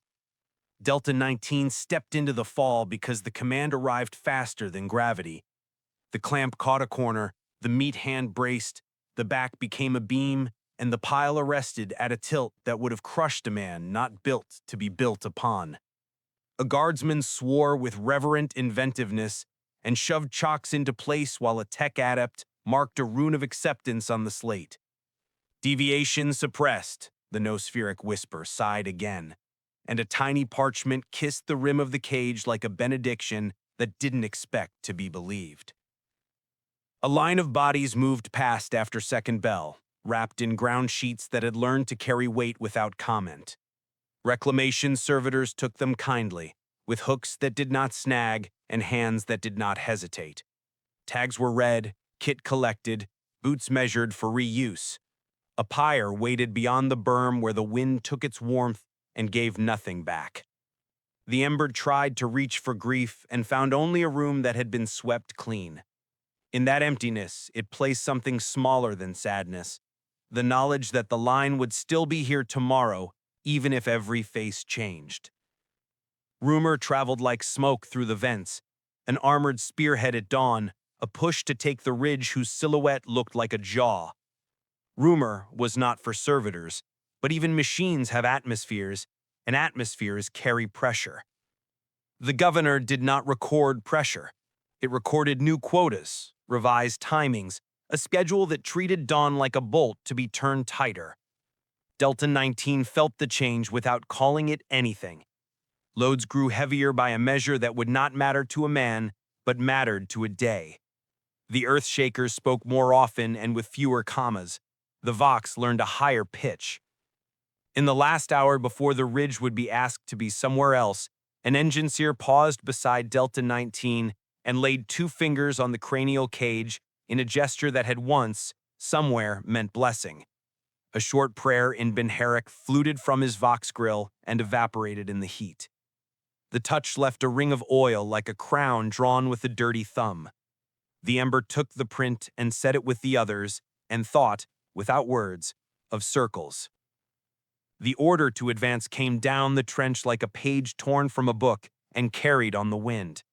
Men who had been boys half a draft ago checked straps and kissed icons and did not meet one another's eyes. Chimeras coughed smoke and promise. The layman Russ and the revetment rolled forward, tracks biting dirt the way a jaw makes a slow decision. Delta 19 took the last crate and followed because the lane had been laid and the governor did not recognize any path that was not a lane. They moved at first light that wasn't light, a gray thickening of smoke that pretended at dawn. The ridge ahead hunched like a knuckle. Chimeras crawled up the communication trench and shouldered aside the walls. The layman Russ from the revetment rolled past with its skirt of dust and its breath of promethium, turret tracking left-right as if reading a sentence only tanks can see. Asset Delta 19 ran the lane that opened and closed like a wound, clamp locked around crates that said everything that needed saying in hazard runes in weight. The governor sang its thin directive. The circlet warmed. The ground shivered to the throat song of earthshakers speaking from somewhere behind, and far beyond that the heavier punctuation of something bigger than a basilisk, making new grammar out of hills. At the forward dumps, Munitorum clerks handed out shells and faith with the same weary hands. A martyr saint stared down from a tin placard bolted to a pallet stack, one eye painted wrong by a brush that had learned haste. Her palm lifted in a gesture that might have been blessing or warning. Delta 19's cohort moved through that thin scrap of comfort as water moves around a stone, and did not slow. The ridge began to answer the guns with its own voice. Dirt leapt and forgot how to fall. A squad of guardsmen huddled by a pillbox looked up when the cohort passed, their faces all the same pale under dust, and one of them touched the muzzle plate on Delta 19's jaw as if to leave proof of having touched anything at all. The Ember placed that touch beside the old ones and did not let go until the next command arrived. The push found a culvert clogged with timbers and wreckage where a bridge had once remembered its purpose. The lane died into a choke of broken angles. Orders snapped down the Vox like steel on steel. The overseer's dais turned. Skitari on the ridgeline above inclined by fractions. Engine seers lifted their hands in the universal grammar of "don't touch until the spirit is placated." Delta 19 and two others stepped forward because the program knew them and the weights they could carry. The clamp bit into beams slick with mud and oil. Meat fingers found a grip where no fingers should fit. A combat servitor took overwatch, optics narrowed, gun arm murmuring a low cycling that sounded like patience. The culvert cleared in segments. Pull, brace, step, release. A shell landed close enough to throw down a smell of sifted brick and to make the ribs shiver. The governor tightened around the spine like a belt one notch further in. The cohort did not scatter. Scattering had no order attached. The bridge remembered how to be a bridge, at least enough for one lane and 1 minute. It was enough. The line moved again. On the far slope they met an engine smell not their own, a hot metal breath that carried the tang of a manufacturer burned to skeleton. The advance funneled into a yard of collapsed roofs where conveyor lines lay like fossil spines. The world narrowed to angles and echoes and the itch of ash under the eyelids. A training picked back in Foundry C had once shown a place like this, the frame pausing on a note that said "Caution, secondary detonation risk." The picked had no smell. Here, Promethium had written its name across every surface and then licked it off. Orders came small and exact. Mark safe lanes, break unstable walls, bury what wants to burn. The cohort obeyed with the concentration of surgeons. Delta 19 shouldered a drum still warm through its paint and carried it to a sump pit where a half dozen sat like black moons. The drum ticked as it cooled. A thorn of shrapnel kissed the meat of his forearm and lodged there with the tenderness of metal that means to stay. Pain arrived as a datum and was filed. They worked like that for a piece of day without edges. The ridge's defenders thinned by increments the cohort did not count. A commissar shot someone in a trench mouth with the clean, ritual efficiency of a man polishing a rule. The Skitari on the gantry of a shattered crane fired once, twice, and did not fire again.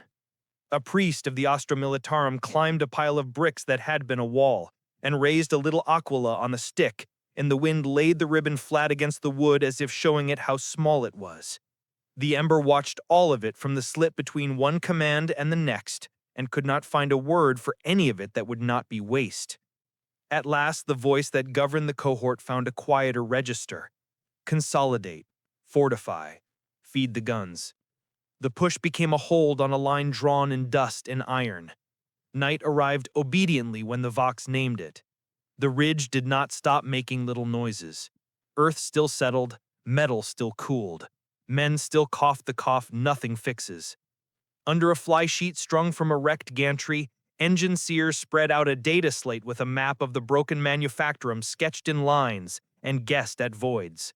They assigned lanes where lanes could be made. They assigned reclamation, gently, where reclamation would be needed. Delta 19 stood where he was placed, clamp at rest, muzzled closed, the cage humming a hymn too small for anyone else to hear. It was then, in the hours when everything thinks it is alone, that he heard it. Not a word, not even a syllable, only a faint modulation at the low end of the noise a servitor makes breathing through a grill. He would have called it a hum if the governor had allowed poetry.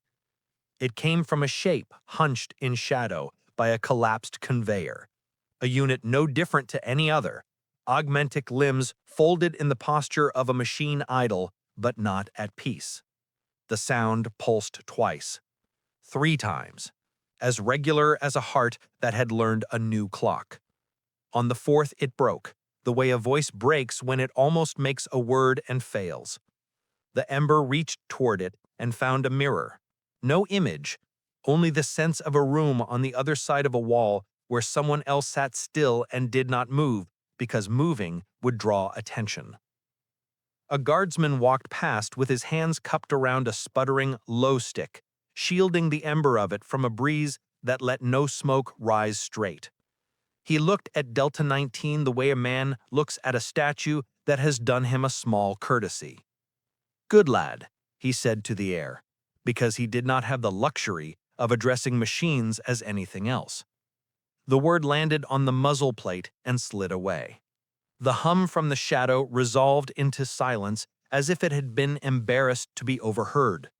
The cohort retimed. The ridge exhaled. Somewhere far back, Foundry C ran on, wide as a sea. The whisper did not return, but it had been there. The ember understood the risk of believing in it and kept it anyway, tucked with the flake of paint and the scratched words and the oil print ring and the memory of a gloved touch that had not meant anything until it did. The governor trimmed the edges. It could not find the center. Under the wrecked crane's bent ribs, Delta 19 closed his eyes because the program allowed a 4 count to reset optics and, found in the darkness that smelled faintly of burned resin and the inside of machines, that the silence had shapes. Some of those shapes were only his own breath moving through a grill. Some were other breaths, and one, just one, was the outline of a rumor he would never be permitted to speak. The ridge did not end so much as pause to listen to itself break. Toward evening that wasn't. The air grew tense with the thin whine that precedes artillery the way a sharp intake precedes a sob. Voxes snapped to a higher key. Munitorum clerks hunched lower under their tarps as if the waxed cloth could learn new miracles. Engine seers pressed palms to buckled struts and promised the metal that everything would be asked in the right order. Asset Delta 19's cohort tightened its spacing to the measure the governor loved, and ran the lane that had been cut through rubble by will and repetition. The first shells arrived like arguments that would not be answered by words. Earth bellied up under his boots and settled again with a long, exhausted sigh. Dust coated the grill. The taste of brick and old ash made a paste on the tongue. The culvert they had forced into a bridge earlier trembled like a lie remembered. A timber popped with the note of a knuckle cracked too hard. A slab slid. A rail shrieked. The lane lost its memory for an instant and became only angles and drop. The cohort did not slow because slowing had no entry in the lexicon approved for survival at quota. The clamp found beam, the meat hand found splinter, and did not bleed until the task was complete. Delta 19 stepped onto the failing span as if descending a sequence of commands, the press of weight writing itself into joints engineered to host obedience. Hold! The Overseer's wand flashed, and the word carried the mercy of mathematics. Delta 19 held. A combat servitor's gun arm walked a slow arc above, the cycling a lullaby in a language that hates sleep. Engine seers moved in with the economy of prayer. They slid a jock beneath the slab, coaxed an inch, then another. The guardsman exhaled a sound like cloth torn gently. His icon printed a faint aquila on Delta 19's clamp, a two-headed bird done in grease and grit. The Ember took that small, imperfect heraldry and set it in the drawer with the flake of paint and the scratched words and the oil ring crown. The governor trimmed the moment to fit the day. The bridge remembered a bridge's job one more time and held. They pushed through to the yard where conveyor bones lay, and the ridge answered again, not with shells now, but with a closer voice that made the teeth vibrate. A wall coughed bolts. A gantry dropped a ligament of cable that whipped the air in bright, insane arcs. A crate burst and learned to be splinters. Delta 19 turned his shoulder because the program said turn, and the cable kissed the muzzle plate hard enough to ring his skull cage like a low bell. The world fluttered to white for half a blink. In the quiet space where error report meets correction, the Ember unfurled with reckless grace and made a picture. A window open on a night where rain smelled like iron clean rather than iron burned, a cup left on a sill to collect it. The governor arrived with the precision of a closing jaw. The picture folded itself very small and hid. By last light, which was merely the color the smoke chose when it was tired, the cohort had rebuilt a lane and fed a dozen hungers that all called themselves necessary. The ridge's song eased to a sulk. Orders flattened from shout to conversation. The commissariat silhouette withdrew like punctuation at the end of a paragraph. Tech adepts walked the line tapping ports with styluses that tasted of copper and making notes with the satisfaction that belonged entirely to columns that added. One paused at Delta 19, raised a wand, and watched the readout. Governor Microspike, the Vox murmured. Transient recursion, flag for recalibration.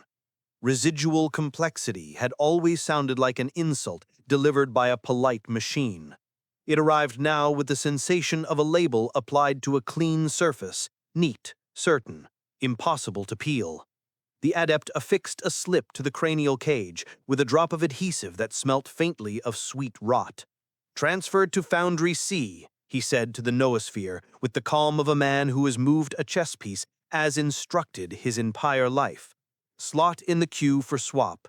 Keep the asset warm and productive until then. Warm and productive. The words nested in the thin places as if they had been made to live there. At false night, a lander returned, belly yawning. The cohort split like water around a piling. Delta 19 threaded the ramp with the obedience of a sentence diagrammed and memorized. Straps found ports. The deck shuddered as the world fell away and then rose again, the way voidcraft always translate dirt into doctrine. Inside the hold, the air had the oily sweetness of old breath and machine oil mixed into a hymn that would never trouble a chapel. Between commands, in the space so narrow a thought had to walk sideways to pass through, he heard it again. The hum, softer than a medicai's glove on a wire, coming from somewhere among the harnessed shadows. Not a word, not even intent. A modulation across the lower edge of noise, a rise and fall that if a man had allowed himself heresy, might have been mistaken for the idea of a lullaby remembered by something that could not sleep. It repeated twice, then broke into a sandpaper cough of static and died like a moth battered against glass. The circlet warmed, a quiet reprimand to nerves that still believed in anything not measured. The Ember took the sound as carefully as a hand cupping a candle in wind and set it with the others, even knowing how small its room had become. Docking felt like an argument resolved by a stamp. Mag boot song, pressure shift, the kiss and lock of collar to collar. They unstrapped. The hold became lanes again. The port conduits exhaled the breath of the forge world. Warm metal, antiseptic that stung the eyes, incense burned down to viscosity. Foundry C took him back with the indifference of cliffs, counting, weighing, welcoming, because welcome was another word for workflow.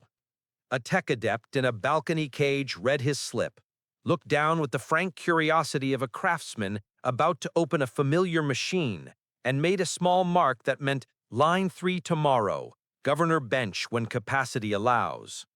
He stood in the harness with the rest, part of a line that had forgotten beginning and did not trouble itself with ends, and watched sparks fall in their old constellations. The ember measured the thinness of the interval remaining and found it thinner than the edge of a blade honed past usefulness. Still, it held the scratches and the paint flakes and the greasy aquila and the not-quite lullaby in a room no larger than a cupped hand. It understood that Chapter 4 of this life would not be written in orders, but in the spaces orders cannot completely fill. It did not have the words to call that hope. It did not have permission to call it anything at all. Somewhere above, the ship bells that were not bells marked the hour. Somewhere below, coolant ran in veins colder than sleep. The governor chimed, gentle and exact. He stepped into the harness of the next shift as the manufactorum drew breath. And in the hush between inhale and command, a rumor crossed the dark like a fish in deep water, unseen except for the brief line it drew in phosphor as it passed. They dimmed the manufactorum by a degree so small it felt like a hesitation rather than a mercy. And in that held breath, the noise changed shape. The presses still spoke their iron catechism. The cranes still translated weight into motion. But the undertone, what men with superstition in their pockets call the spirit of a place, settled into a lower key. Asset Delta 19 stood in harness where Foundry C narrowed to a throat between furnaces, and the heat drew sweat that could not find his eyes and so learned to cool on metal. Between one command and the next, in that sliver of interval where the governor allowed nothing larger than a sigh, he heard the pattern again. A rise beneath the fans, a fall under the conveyors. 3 short pulses tucked behind a rattle like a heartbeat remembering itself. Rumor says the manufactorum sings back to those who empty themselves deeply enough to be filled by work. That is how a shrine scribe put it when he came with a broom of soot-stiff bristles and a satchel of wax to pick ash from grills and tie prayer cords to ports. He was blind in one eye and smiled as if the world were a riddle he'd already forgiven. The tech adept suffered him because his presence kept the overseer's temper cool and the men's hands steady. Efficiency sometimes wears a rosary. He ran his thumb along Delta 19's cranial cage, left a crescent of oil no wider than a coin, and recited a few lines from the litany of endurance about toil as purification and silence as offering. He did not ask for answer. He set a stub of blessed wax on a rail where it would melt clean and never drip. They keep something, he told the floor, not the machine, even when you take the words for it. A magus passing on his balcony let the remark hang. Her McCann dendrites clicked their small disapproval and then were busy again, and the place remembered itself as factory, not chapel. But the whisper persisted. It arrived where vents crossed like ribs, where 2 belts made a new rhythm at their meeting, where coolant lines throbbed a countermeasure to heat. Sometimes it was no more than a modulation at the bottom edge of sound, a burr on the wire. Sometimes, rarely, never when a wand was pointed and a slate was listening, it rose enough to shape the ghost of a syllable. No language, only the suggestion of mouth and breath, as if a memory had leaned close to a locked door. Delta 19 did not turn. The governor punished waste with gentle, absolute edits. He learned to hear without moving, and to keep what he heard in the room the edits could not quite find. A tech adept assigned to line diagnostics, a lean figure with a vox that carried the driest kind of patience, logged a string of anomalies over 2 shifts: suboral resonance, spontaneous phonium, unlicensed recursion. He did not call them miracles. He circled them in a margin and wrote, likely environmental. The scribe, who did not read cogitator reports and would have liked them less if he had, told a different sort of ledger, a doctithe of whispers, collected in the corners of his ear, paid by mouths that could no longer own speech. He said it softly while sweeping slag from a seam, as if the dust itself were a confidant. When the shift bell hums, he said, some of them move their lips to keep time, the way old men count beads with their thumbs. He tapped his temple and laughed under his breath. I'll be corrected for that thought one day. On the void ship, when they ferried shells to macro batteries under the thrumming dome of the Geller field, the whisper changed timbre. It braided with the field's pressure the way 2 threads find it twist stronger than either alone. Engine seers told the bulkheads their calm mathematics, cutting pacts with the ship's spirit, and the humming stayed where it belonged, in steel and sanctity. But once, when a micro fluctuation ran like frost across the deck, and the lights took on the faint, drowned color of old water, the cohort's vox grills stuttered in the same heartbeat, a cough of static, a vowel disassembled and reassembled into nothing. A petty officer with the practical terror of men who keep ships alive crossed himself with 2 quick fingers and called for a check of the governor banks. The check returned green.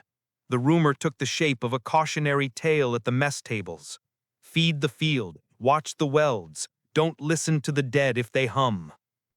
Back on the Forge world, an engine seer of advanced rank, a woman whose face was mostly iron and whose remaining cheek had the texture of hammered copper, paused beside Delta 19 with her Auspex wand, and did something no one had yet done. She listened longer than protocol required. Her optics narrowed, irises clicking through focal lengths until they were small and bright as cut garnets. The wand printed lines on her slate that would have meant nothing to a man, but sang sense to her. Residual complexity, she murmured, and for once there was no contempt in it, only the weariness one reserves for the persistent scratch of a bearing that cannot be replaced until the next full stop. You keep your little room, she said in Beinharik, a whisper pitched for machine spirits and lost things. Do not leave it.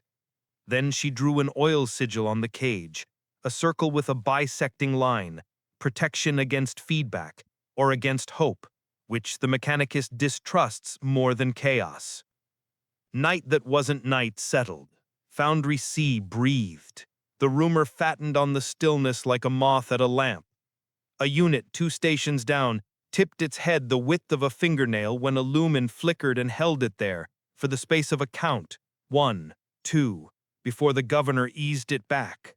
Another drew a breath that almost made a sound and then released it without owning the mistake. A combat servitor posted to the far gantry, optics at a guard's half-light, tracked nothing across an empty aisle as if remembering the motion after its cause had gone.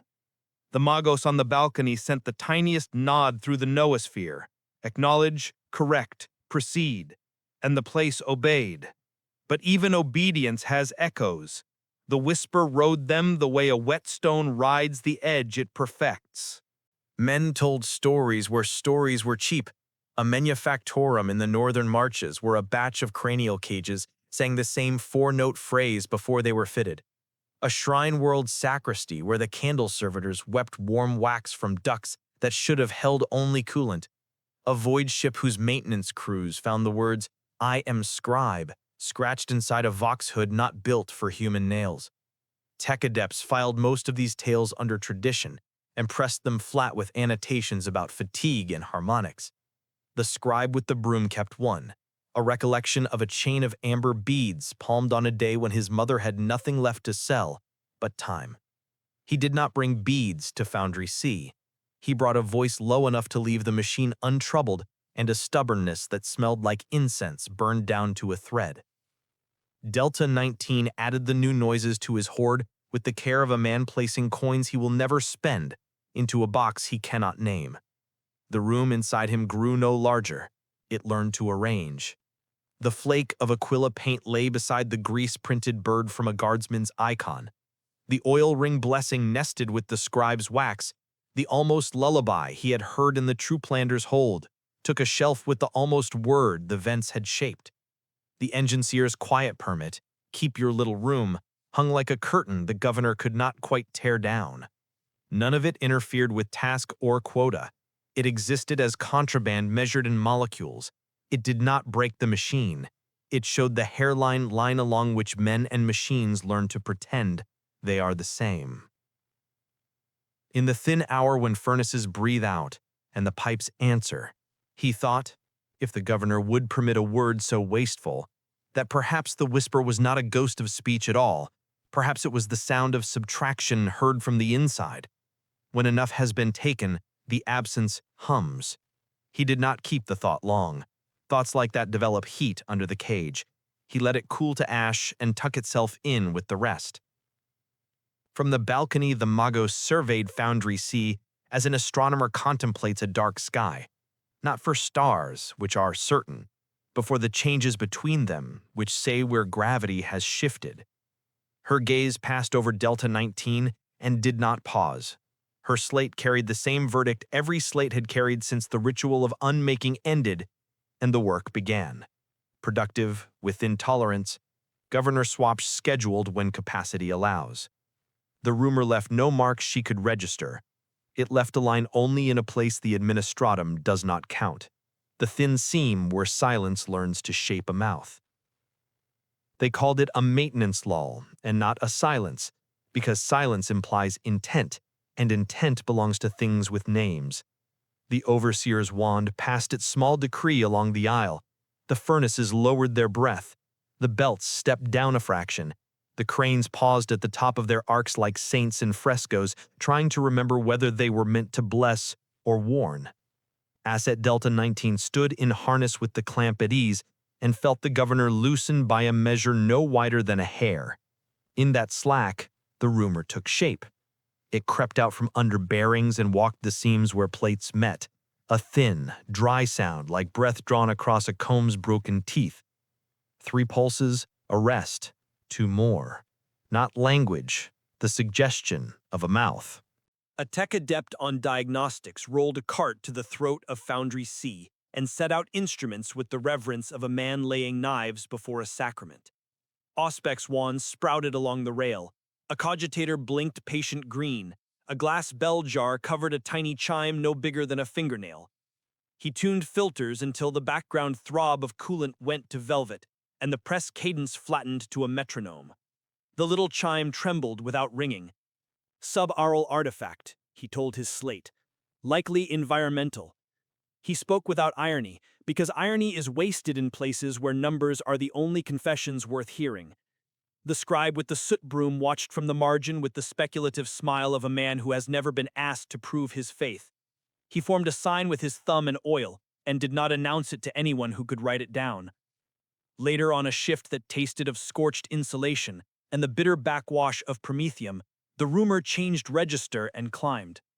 It came not from vents or belts, but from vox grills themselves, a ripple that ran spineward through the cohort and made every throat cage purr for a heartbeat before the governors bit down. The sound was small enough to pass unnoticed by men who hadn't been taught to hear. It was loud enough to turn a Scatarius's helm a fraction when it shouldn't have. The Magos raised a macadendrite and the litany of stillings spilled from her vox, enclipped binheric, identify, isolate, suppress. Wand light ticked across readouts. The little chime under glass sat as if carved from silence. Nothing was found. The overseer signed a box that said resolved, and all the machines accepted the lie because lies, when neat, are indistinguishable from conclusions. A rumor rode in from the void with the next cargo, armsmen swearing they'd felt the Geller fields sing against their teeth in a way that reminded them of the Astronomicon's far pressure, the long, straight line every soul begs for in the warp. They said the servitors had hummed then, a single breath between commands, low and level as if agreeing. No chartist captain wrote that on a log. No engine seer logged it against the field. The scribe wrote it in soot on his palm and wiped it on a rail where only ash reads. The governor bench finally called Delta 19's designation with a calm that had the texture of paper. He was led to a bay curtained in wire and glass, where the air smelled faintly of old antiseptic, like a chapel after a spill. They seated him in a frame that recognized his ports and warmed to his skull, the way tools learn a hand. Leads kissed metal. The circlet chimed consent. Amagos Jr. initiated the catechism, purge recursion, clamp effect, rescribe lexicon. The first pulse slipped into his spine as painless as a promise. The room inside him, the little contraband place where paint flakes and greasy aquilas and almost words were kept, shivered like a bowl tapped with a fingernail. Another pulse followed, deeper, and the bowl's surface went to glass. Then the lights lowered a shade too far, not a failure, only the manufactorum breathing at the wrong moment. The cogitators paused in that thoughtful way machines have when they are calculating whether to forgive. In the not quite dark, something moved along the bench like a fish under ice. A half-dozen throat cages purred at once, soft as bees. Delta 19 felt his own grill answer with a vibration so fine it might have been imagined if imagination hadn't been an excisable luxury. The sound gathered itself not into a word, but into the shape words make in the mouth. And for a heartbeat the room in him was a door cracked open. The Magos Jr. lifted her hand to continue. The senior engine seer, the woman with garnet optics and the hammered copper cheek, made a small counter gesture, as if staying a friend's arm near a candle. "Hold," she said, not as an order, but as a thought-given voice. Her wand printed numbers that didn't trouble the tolerance bands. "It passes." She leaned close to Delta 19's cage, her voice pitched under Benheric, a human murmur that had somehow survived in her. "Keep your little room," she said again, as if repeating a bargain. "Work and keep it." The Magos Jr. wrote a note that translated to "Queue extended, capacity limits," and turned off the bench with a neat, almost guilty click. The frame unlocked. Production reclaimed what procedure had not finished. Back in line, the whisper stayed cautious, like an animal that had touched a trap and learned. It returned to seams and ribs and corners, to the counting of fans, to the way a lumen falters before it dies. The scribe came by with his satchel and his broom and palmed something to Delta 19 so quickly even the governor mistook it for a maintenance touch. A scrap of parchment ribbed with deck dust, edges oily where fingers had worried it. He tucked it between cage and strap where metal forgot to look. In the sliver between commands, Delta 19 tilted just enough to see a line of letters, clumsy from haste and cramped from fear. Not a prayer, not a manifesto, only the same words he had seen once scratched under a sign and painted over and revealed again by heat and patience. "We are still here." A wand light swept the aisle. The parchment lay quiet. The governor, which knew the price of inefficiency down to the half-breath, let the scrap ride because removal would have cost more seconds than it could justify. The furnaces found their louder voice. The belts climbed from velvet to thrum. The cranes finished their hesitant arcs and remembered blessing and warning at once. The little room inside him made a space for paper among metal and soot, and the whisper, which is not a ghost and not a prayer and not a rebellion, but the sound subtraction makes when it refuses to be complete, kept pace with the day. The parchment rode the day like a secret breath held between teeth. It softened with heat and sweat until its edges curled against the cage in a timid embrace, and every time the harness lifted him into alignment, he felt the paper's whispering rasp, a reminder with no weight and too much consequence. The manufactorum returned to its full-throated work. Sparks rose in swarms and died quick, beautiful deaths. A crane sang down a line of chain with the patient voice of old steel. Somewhere a press missed a beat, repented, and found it again for a long period of quiet moment. Asset Delta 19 labored inside the grammar of it, each motion a clause, each completion a period, and in the smallest comma between them, the roomers stroked the floor with invisible fingers and counted the living. The scribe with the broom did not return for a shift and then another. Work notices do not annotate absences with stories, and so Foundry C supplied none. No cough grown stubborn, no misstep near a hungry gear, no transfer to another hall whose air tastes of different machines. The place simply swallowed his space at the margin and smoothed it flat.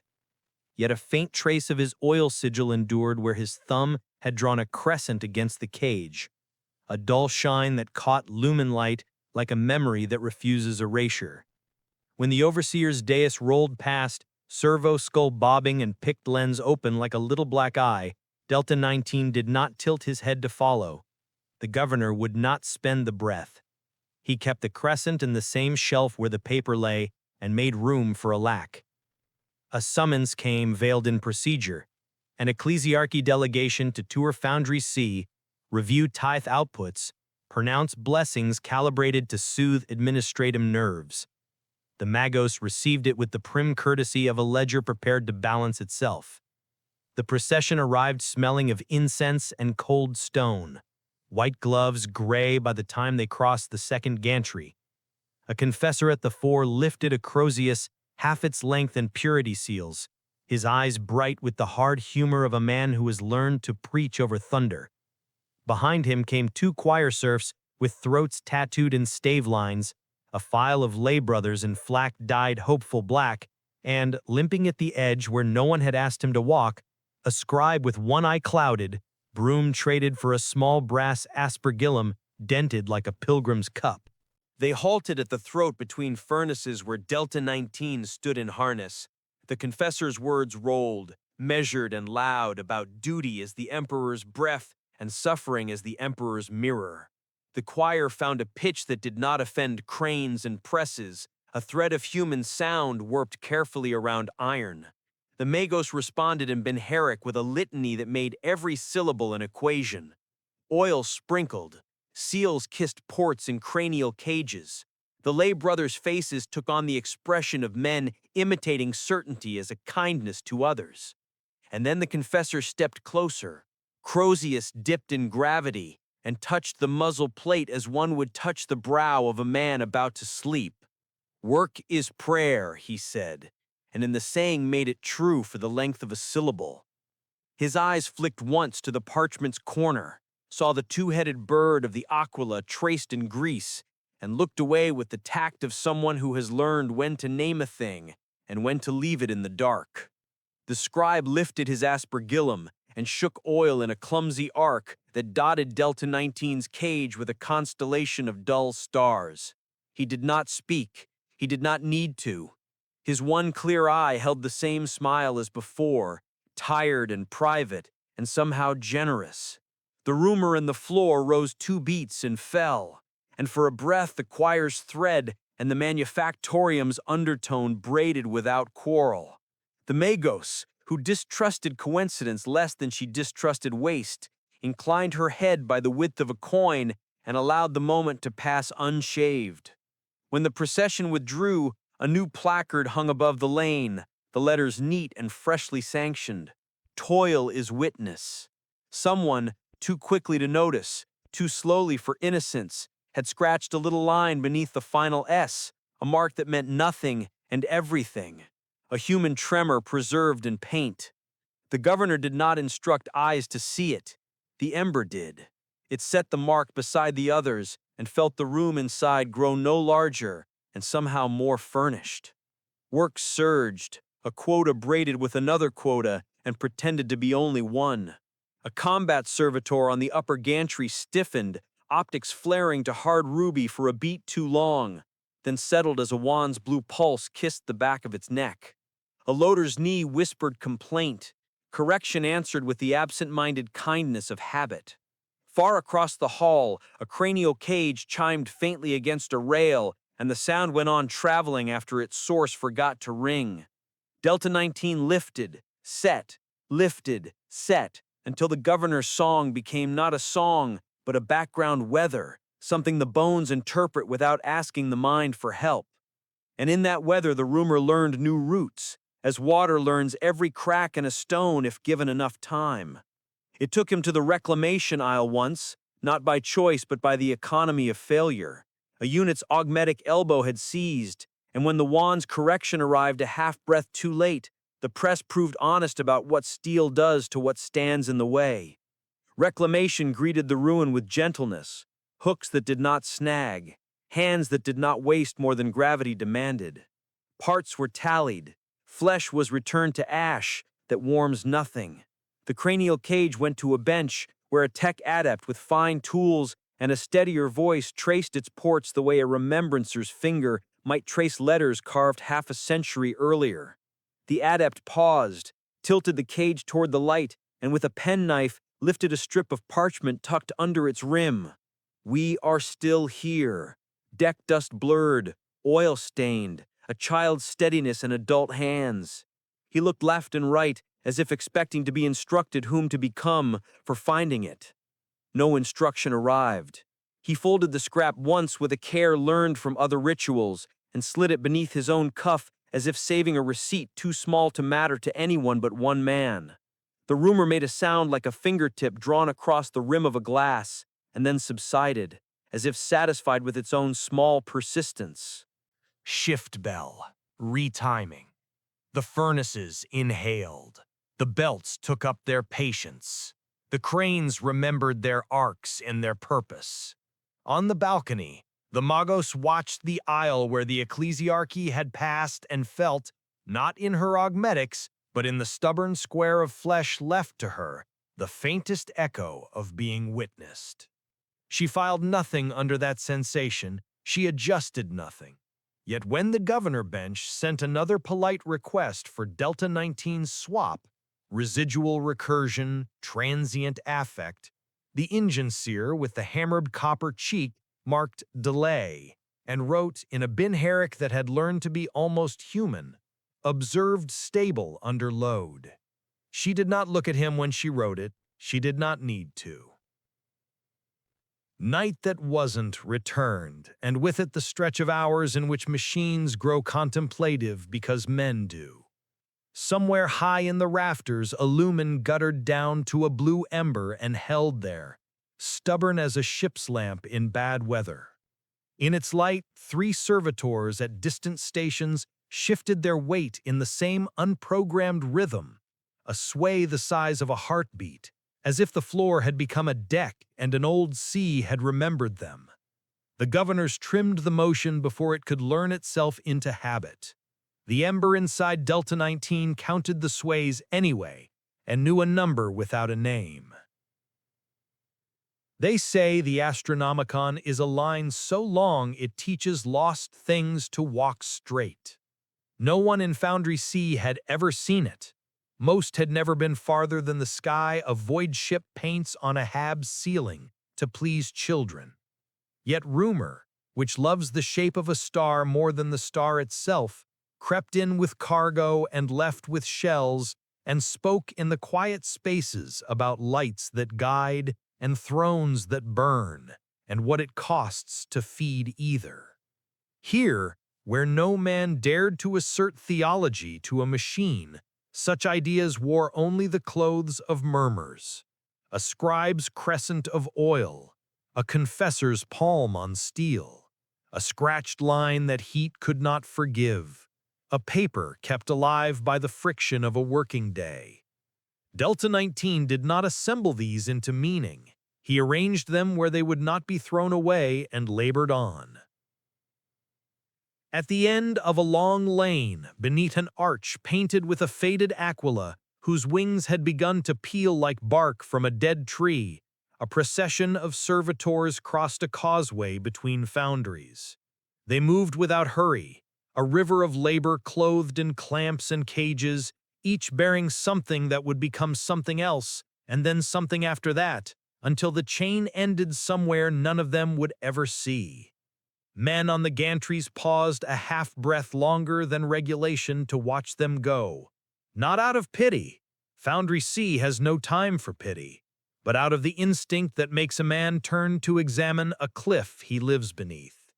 The rumor rose then, as gentle as a bell in a small village whose name a map will never carry, and walked the length of the causeway in time with their steps. It left nothing changed that a wand could mark.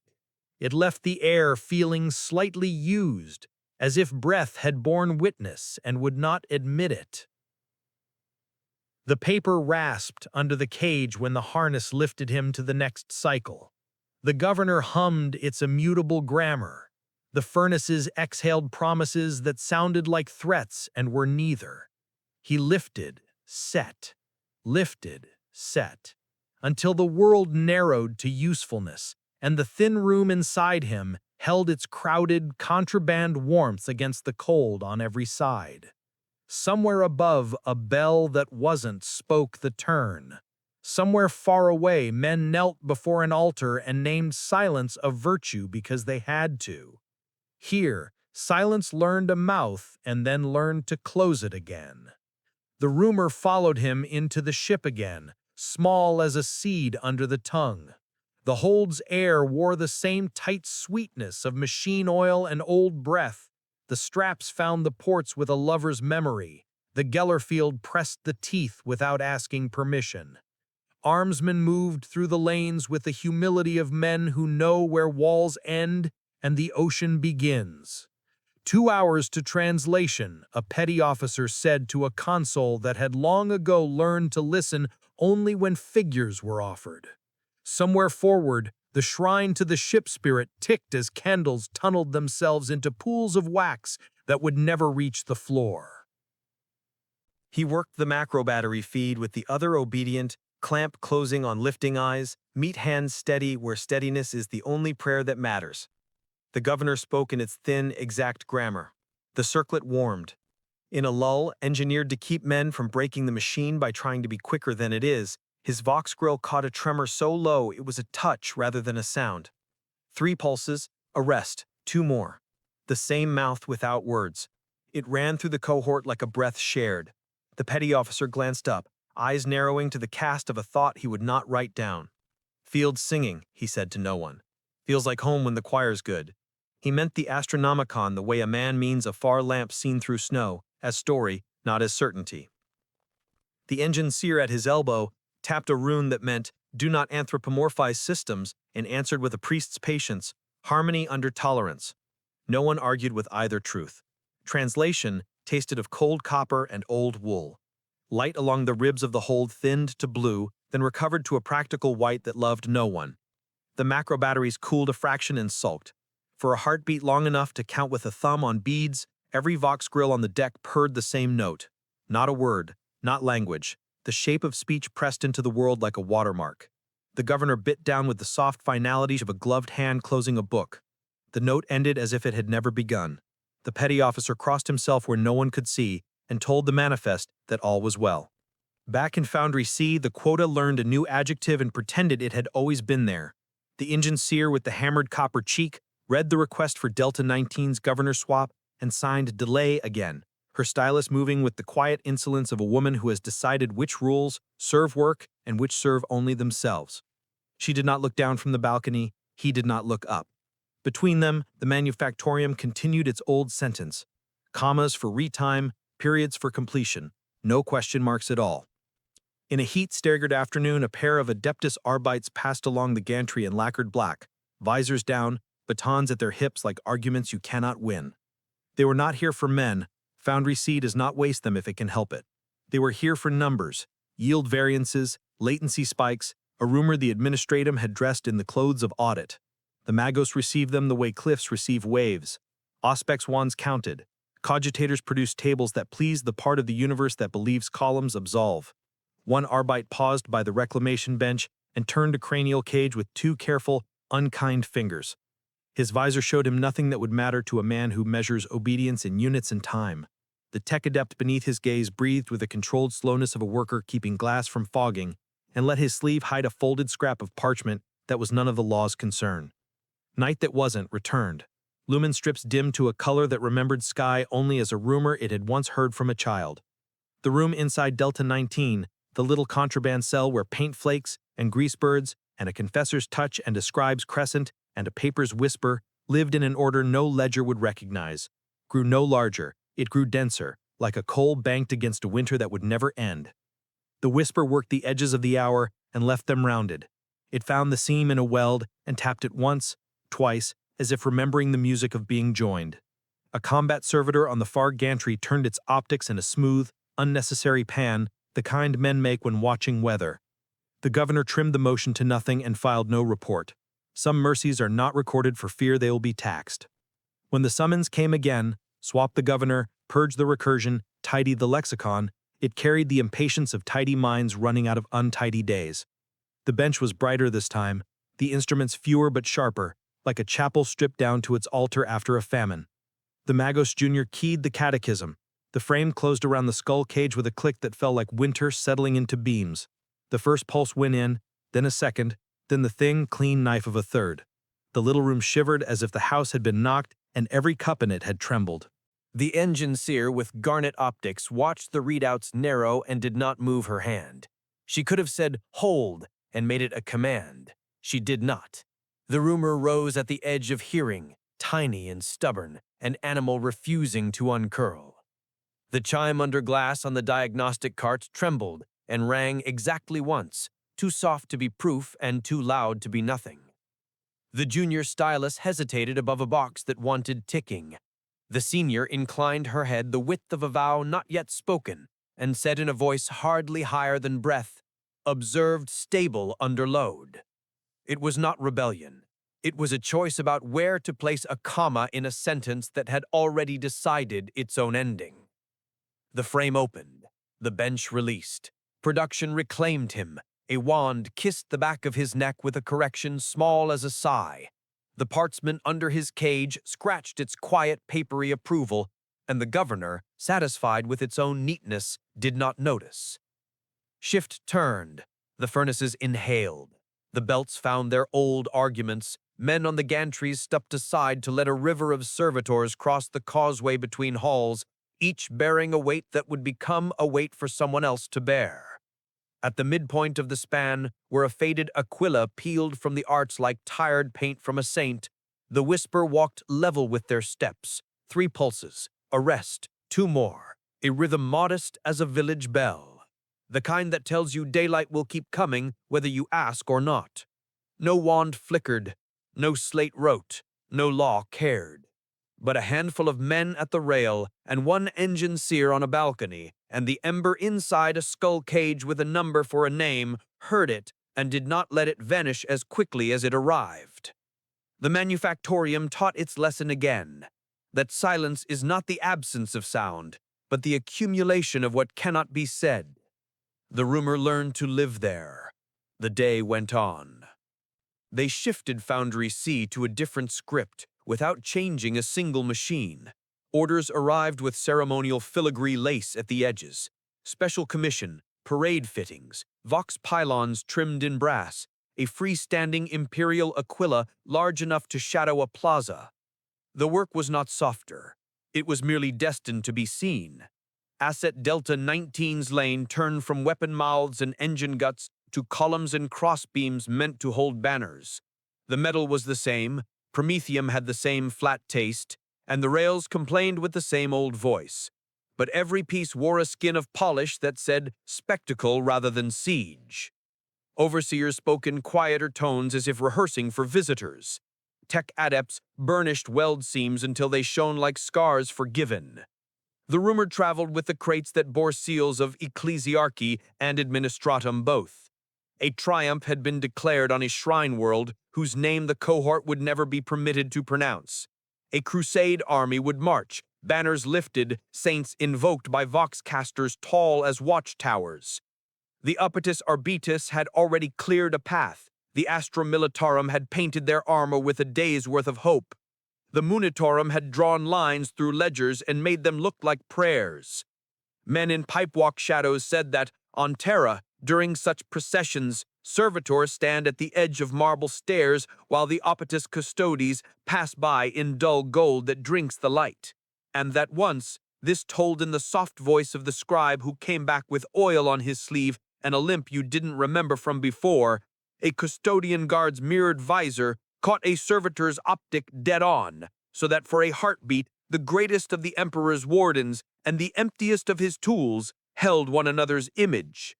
He said it like a parable without a moral, as if the fact of reflection were enough. The engine seer with the hammered copper cheek drifted the balcony with unusual patience.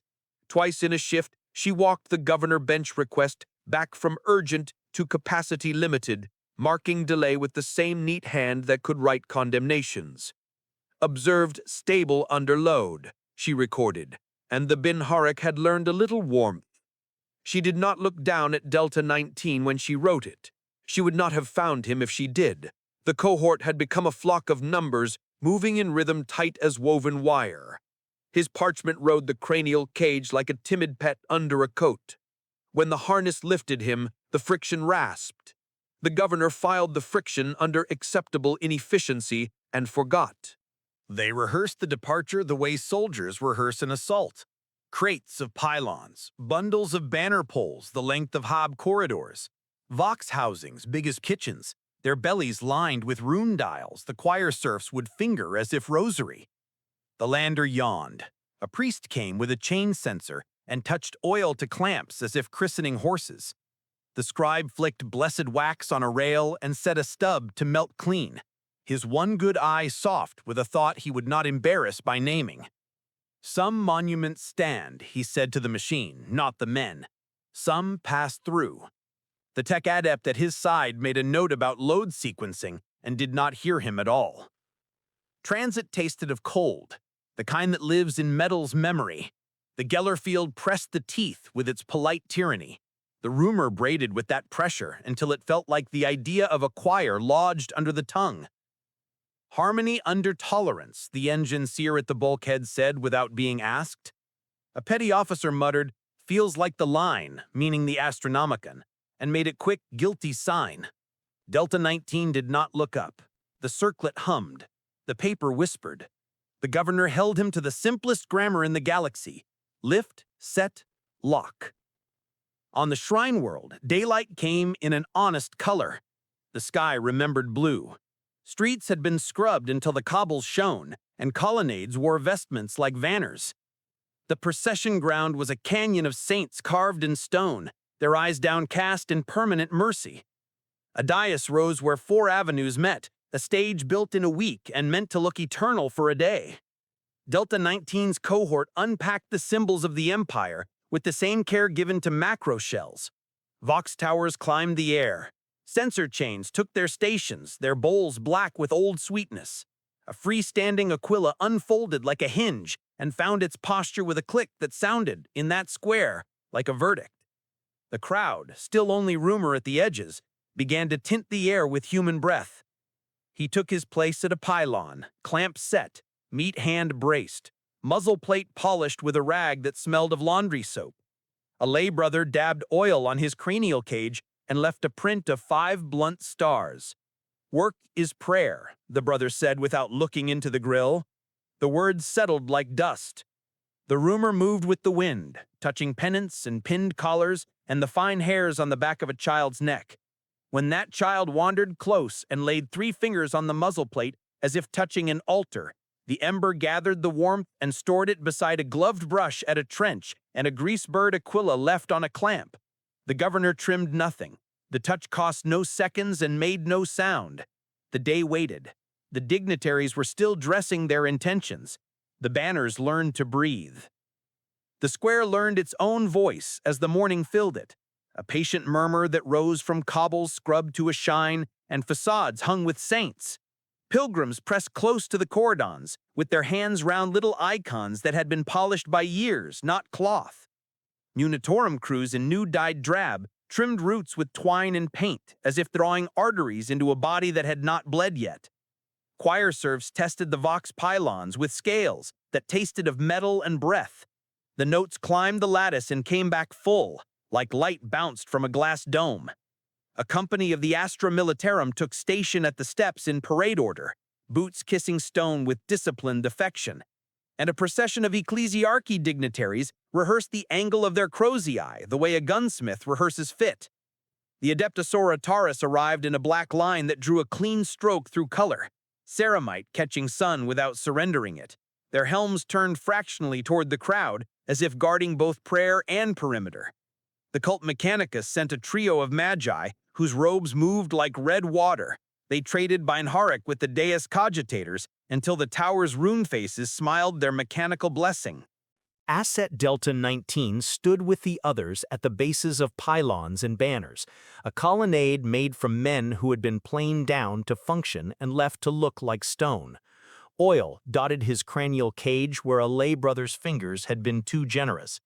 The paper rasped against the metal ridge each time the harness exhaled its tiny corrections. Children drifted forward and were hushed, drifted forward again and were pulled back by hands that had memorized grief. One old pilgrim with the face the sun had forgiven leaned on a stick that had been a broom shaft once and looked at Delta 19 as if trying to see through polished steel to whatever had stared out of it before the world learned its lesson. He lifted 2 fingers, half benediction, half accounting, and lowered them with a nod that forgave nothing and excused less. The ember took the gesture and set it on the same shelf as a gloved touch in a trench, and a grease bird Aquila on a clamp. Horn spoke from the far end of the avenue, not the brassy arrogance of victory, but the low, carved sound that cities remember from the days they learned to march. The vox pylons breathed in, and a canoness superior's voice walked out over stone with the measured power of a tide. She named sacrifice the coin of survival, and obedience the grammar that keeps men from falling off the world. She did not look at the line of servitors when she said it. She did not have to. The words found them as water finds the lowest mark. A Lord General militant stepped to the lectern afterward with the serenity of a man accustomed to maps that will be wrong by evening and made promises that could be kept only by people who would never hear them made. The crowd shouted its answer in one voice because it could not afford to answer in many. The rumor rose to meet the liturgy, modest as ever. 3 pulses, a rest, 2 more, a little mouth opening and closing where vents met and banners learned to breathe. It ran along clamps and cages like a finger drumming a table to remember a tune. The engine seer with the hammered copper cheek stood at the pylon shadow and did what she had done in the foundry. She listened longer than protocol required.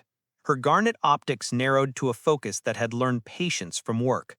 The wand in her hand printed nothing a ledger could love, and after a count, she lowered it and recorded in Beinharik that had learned not to burn, observed, stable under load. She reached up, not quite touching the cage, and left a crescent of oil on the metal from a thumb she had not replaced. Work and keep it, she said, the way an artisan speaks to a tool that has been asked for too much and given it. A banner above Delta 19 caught a gust and came down like a soft net, its embroidered saint pressing one painted palm to his muzzle. The governor tightened, hips set, brace found, and the harness lifted enough to spare the pylon's welds a bad story. The cloth dragged across the grill with a whisper that might have been a syllable if language had been permitted. A lay brother laughed without meaning to and blushed as if he had said a word better kept for later. The child who had touched the muzzle before clapped once at the neatness of the save, and the parent drew her back with a gentleness that had learned to anticipate absence. The ember folded the moment between paper and oil prints and felt the room inside grow denser rather than large. Procession became fact. Regiments stepped through incense like men walking under rain they had ordered for themselves. Standards went past with battle honors stitched in careful hands that had washed the blood from thread. A unit of Skitari marched with an ease that made ceramite look like cloth. Their visors mirrored the crowd without admitting it existed. A planetary governor glittered on a dais of borrowed sanctity, and a confessor at his shoulder kept score of his expressions the way a scrivener keeps score of coin. Somewhere a picked captor clicked with the satisfaction of a sated insect. The freestanding Aquila drank sunlight and cast a shadow shaped like a roof that would never cover everyone who stood beneath it. Beside Delta 19, a younger servitor twitched a fractional degree off time, not enough to jar a plinth, enough to trouble an engine seer's trained eye. A tech adept's wand kissed the back of the neck, the correction as kind and impersonal as a blanket pulled up in a ward. The twitch vanished with the sort of modesty that will always outnumber victories. The rumor did not retreat. It rode the correction as if sharing a step, and then found the quiet behind the horn notes and the crowd's sudden silences, the human places where applause fails because people remembered to breathe. A pilgrim knelt at Delta 19's feet as if a statue had been placed there on purpose and left a narrow ribbon of hive script tied to the pylon's bolt. The knot was clever and quick. The ribbon's end brushed the clamp each time the harness warmed. He could not read the script, but knew its weight the way a man knows a name he cannot speak. The ribbon smelled faintly of soap and a home small enough to clean in an hour. The governor allowed it. The ledger would never see it. The ember learned its brush and put the sensation where it would not be swept. Above the plaza, chimes set to the city's old clock took the hour and lifted it until even the banners paused to hear. For a breath the horns held their peace, the crosy stilled, the vox pylons rested their throats, the whole square made a bowl out of itself. In that held space the whisper shaped itself to the curve of the day and returned. 3 pulses, a rest, 2 more, a little human shape that was not a word and did not need to be. Men felt the hair lift on their arms and blamed the breeze. The engine seer marked nothing. The Magos on the Mechanicus dais pretended not to hear the part of the universe that refuses to be measured. Delta 19 stood with the weight he had been given and the paper he had been permitted and the ribbing he had acquired without earning, and for exactly the time between one command and the next, the room inside him warmed like a coal coaxed by a careful breath. Trumpets lifted again. The square exhaled. The Aquila shadow moved its foot a finger's width along the stone. The procession's next rank stepped into sun, plated and blessed and certain in all the ways a day can afford. The harness took his weight and promised to keep its promises as long as the frame held. The day found a register that made everything seem inevitable, the way a hymn finds its key and every throat learns it by standing near. Reliquaries moved on shoulders bruised to the shape of devotion, glass-sided coffers glinting with a precious austerity that promised bone and thread and the memory of saints who had taught planets to stand up. The censer smoke clung to stone in blue braids and turned the sun into something gentler without making it kind. Delta 19 stood at his pylon with the obedience of a column, clamp at hush, meat hand steady, muzzle plate catching motes that spun like confetti invented by ash. The ribbon tied to the bolt brushed his knuckles when the harness corrected. It's not a small, intelligent assurance that it would hold until told to let go. A lay brother crossed close enough that oil spattered the cranial cage in a pattern the ember learned at once, not for its piety, but because it would be gone by evening and so must be kept now. A mirror-bright panel from a Vox tower slid past on a dolly and showed him himself, or the fact of himself if not the man, the muzzle plate polished to ceremony's standard, the cage with its clean teeth and sanctioned ports, the strip of paper tucked under the rim like a timid stowaway. For a breath the reflection caught the face of a woman in the crowd behind him, her eyes already wet, and superimposed it over steel in a way the mind might have called resemblance, if it had been allowed. She lifted a palm as if through glass.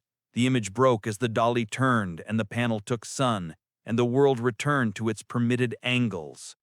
They brought a relic forward that the canonist named without flourish, a splinter of something old enough to be called proof by men who require certainty to get through their mornings.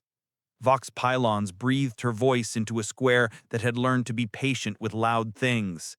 "Witness," she said, and the word traveled under banners and up the flanks of saints and along clamps and cages with the dry efficiency of a bead rolled along wire. The rumor answered with its 3 pulses, its rest, its 2 more, a little mouth opening and closing in places no one thought to look for prayers. The engine seer at Delta 19's shadow lifted her wand, then let it drop, as if counting not figures but breaths. She left another crescent of oil with her unaugmented thumb and did not explain herself to any machine. A guy line on the freestanding Aquila's west wing forgot itself for a heartbeat. The banner above Delta 19 swooped again, less gently this time, and pressed its stitched saint against the muzzle in a gesture that, on another day, might have been called intimacy. The harness took strain, a quiet groan through metal. His back became a sentence without a subject. Men with the right tools ran. Tech adepts' fingers found the knot. The line remembered its duty again with the relief of a habit regained. The cloth left a ghost print of saffron thread across the grill that smelled faintly of clean linen and smoke. A child laughed once and clapped once and was hushed, as if a laugh were a candle flame that might offend a reliquary. Petals fell from a balcony where women had stood all morning rubbing their fingers raw against baskets to give the day a color it could not earn. They fluttered against the muzzle and stuck for a breath, rosy skins that knew no scripture at all. The ember added their light, thin weight to the shelf where a low ash touch in a trench and a gloved brush by a loader's hatch were already arranged. The governor did not notice petals. Petals do not slow a task that has already been stripped to bone. A munitorum clerk, face pinched with the effort of loving order in a world like this, bent to retrieve a strayed blossom and tucked up under the lip of the plinth as if filing it. The square's voice swelled in a cadence learned over centuries. Horn, chime, the brief hush of a name, horn again, the cheer that comes from the stomach and not the throat, the sharp, official cough of a vox trying to be gentle. A procession of officers glittered like a map that had learned to dress itself. Behind them came a unit in auric plate so carefully tended it turned the air around it to honey blight. They were not the Adeptus Custodes, who are legends that belong to terra and rumor, not to squares like this. Everyone knew that. And yet, for a moment long enough to find and file, a mirrored cheek guard threw the world back in miniature, and Delta 19 saw his own optic glow in that tiny universe and disappear as the angle turned. Parable without moral, the scribe had said. Reflection without claim. A confessor broke the tide of speeches by stepping down off the dais with a humility that was deliberate rather than performed.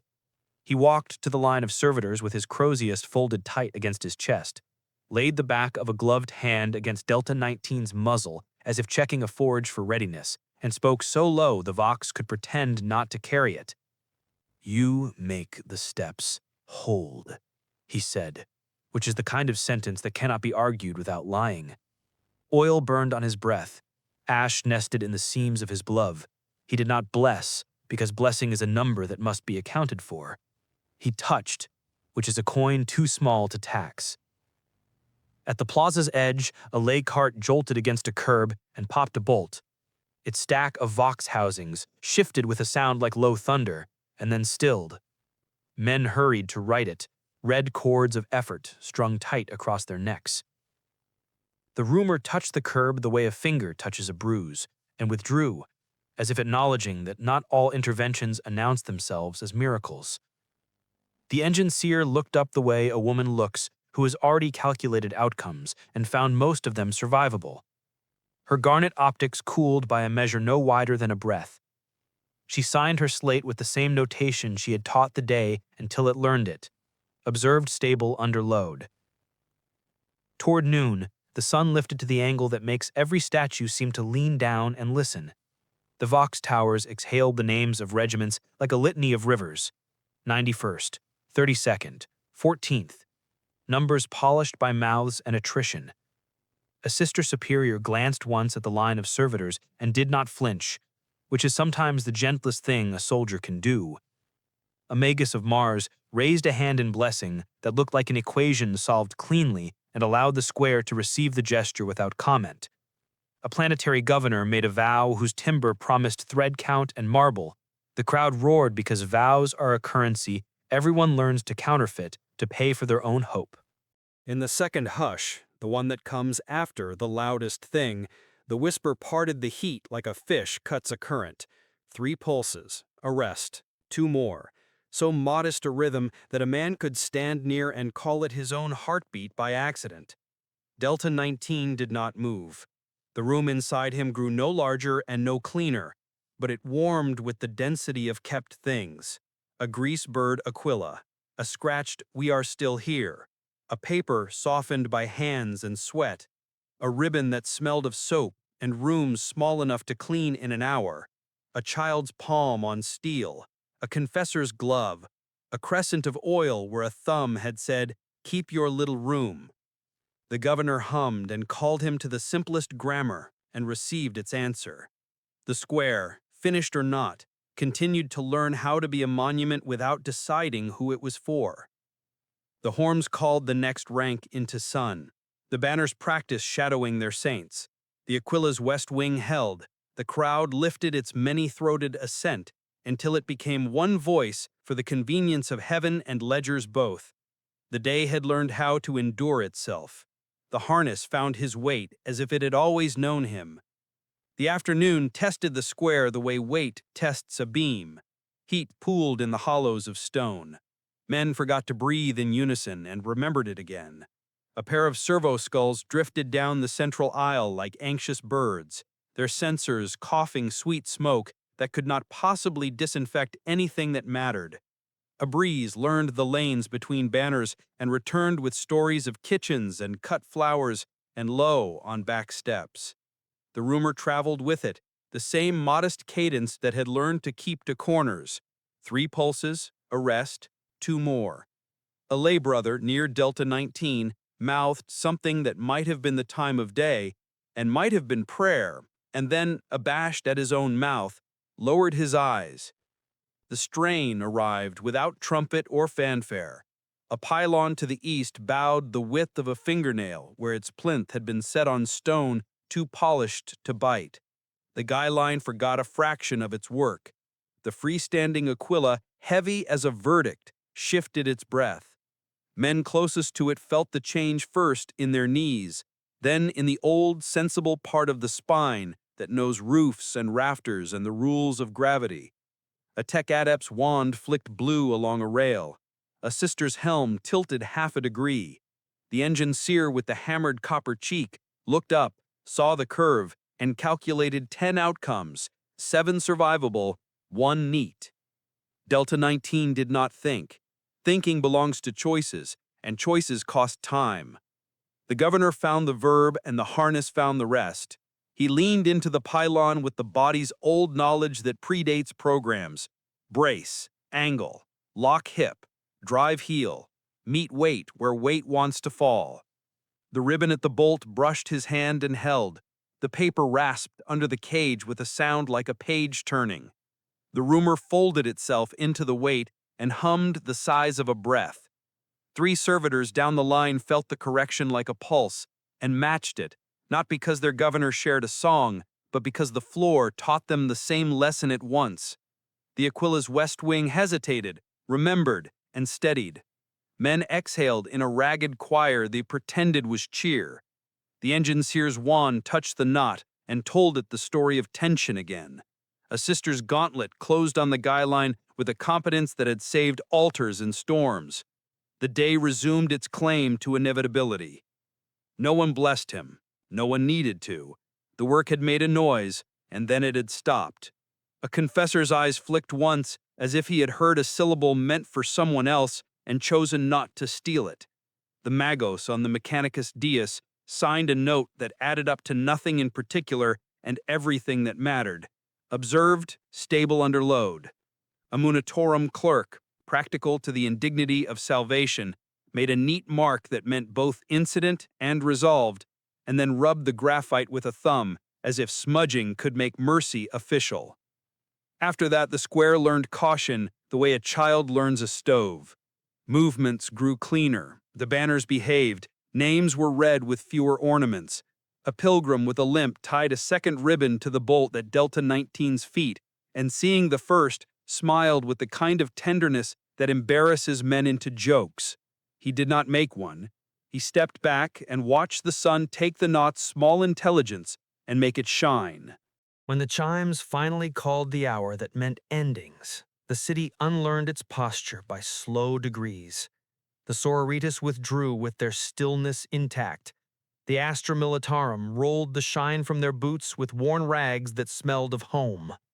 The ecclesiarchy gathered censer chains and folded vestments into crates that had traveled more than some saints. The freestanding Aquila sighed as its guy lines were released one by one, then folded along the same hinges that had birthed it, a grand symbol returning to the patience of parts.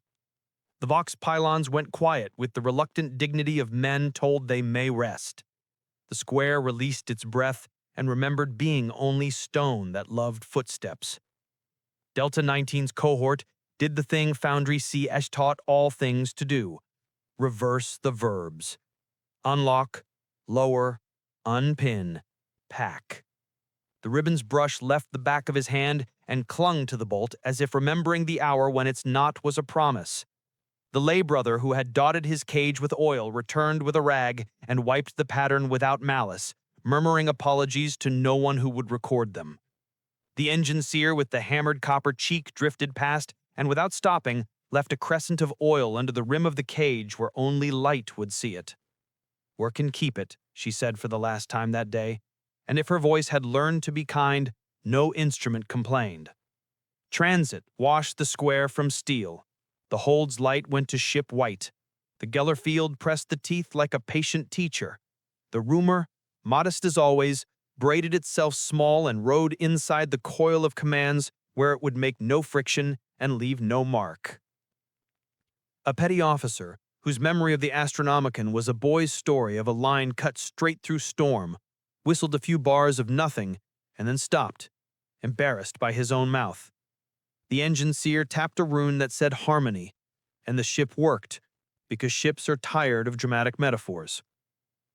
Back in Foundry C, the air remembered itself to be hot and tasted of promethium and old iron and bodies that never learned to tire properly. The crates that had been a triumph became assignments for reclamation and storage, their brass trim dulled at last, their corners scuffed with honest work. The freestanding Aquila's ribs lay on pallets like the bones of a great bird that had decided against flight. Delta 19's lane returned to teeth and mouths and rails he could walk blind, if blindness were allowed. The rumor resumed its rounds, thence, belts, ribs, the gentle falter of a lumen on its last filament, the seam where weld meets plate and time makes introductions. At the governor bench, polite persistence arrived with the same problem, written in tidier script. Swap the cage, purge the recursion, tidy the lexicon. The engine seer read it with the even concentration of a woman who has seen requests dressed as commandments and commandments dressed as requests, and knows the weight of both. She signed delay again and wrote the sentence she had taught the day until it could say it by heart. Observed stable under load. On the balcony, the Magos did not correct her. On the floor, the work made the argument for them in the only grammar Foundry C truly trusts. Completion, completion, completion. The scribe with the broom came back after 2 shifts to pick ash from grills and tie new cords where old ones had crisped and fallen. He moved with the care of someone who has learned that returning is a privilege machines do not understand. He set a stub of blessed wax on a rail and palmed a fresh scrap of parchment where the first had been read and saved by a hand he would never shake. He did not tuck it beneath Delta 19's cage, 1 heresy per day is plenty, but he traced "We are still here" with a fingertip through soot on a panel that would be wiped before morning, and smiled at his own untidiness. The rumor took the words and laid them alongside the others in the place that does not take inventory. Night that wasn't arrived with its familiar color that pretends to be sky. The furnaces drew long lungs of air and offered them back as weather. A combat servitor on the far gantry made an unnecessary pan and then remembered itself. A loader's knee clicked and was corrected before the second click. The ribbon at the bolt back on the shrine world would fade and fray and travel, tied to a child's box or a bedpost or the handle of a door that opens on a room small enough to clean in an hour. The Acula's brass would be redeployed to the corners of a tank corridor where no one cares for ornament but everyone appreciates light. The square would forget, then remember when the next triumph taught it how. Foundry C would keep its sentence. The day would go on. Inside the skull cage, beneath ports that ticked and teeth that fit, and a lexicon shaved down to service, the small room kept its crowded warmth. A grease bird Acula from a trench, a flake of paint from a wing, a crescent of oil left by a thumb that had refused to be replaced, a child's palm, petals that smelled of nothing a machine can describe. The papers whisper, the ribbons brush, A confessor's glove, a scribe's soot, a sister's steady hand on a guy line, the engine seer's sentence that was not quite a blessing, the rumor's 3 pulses, its rest, its 2 more. None of it changed the quota. None of it slowed the line. All of it made a shape no wand could draw. If work is prayer, then endurance is an answer no ledger can audit. If monuments are built from obedience, then the hands that hold them up are monuments too, silent, innumerable, carrying weight across hours until the hour disappears. Asset Delta 19 lifted, set, and the manufactorum opened its iron throat for the next day the way oceans open for weather. The whisper traveled the seams and kept its modest cadence. The subtraction refused to be complete. And in the smallest interval between command and compliance, where heat turns breath to metal and back again, something that did not have a word took one and held it, if only for as long as it takes a heart to remember itself and go on.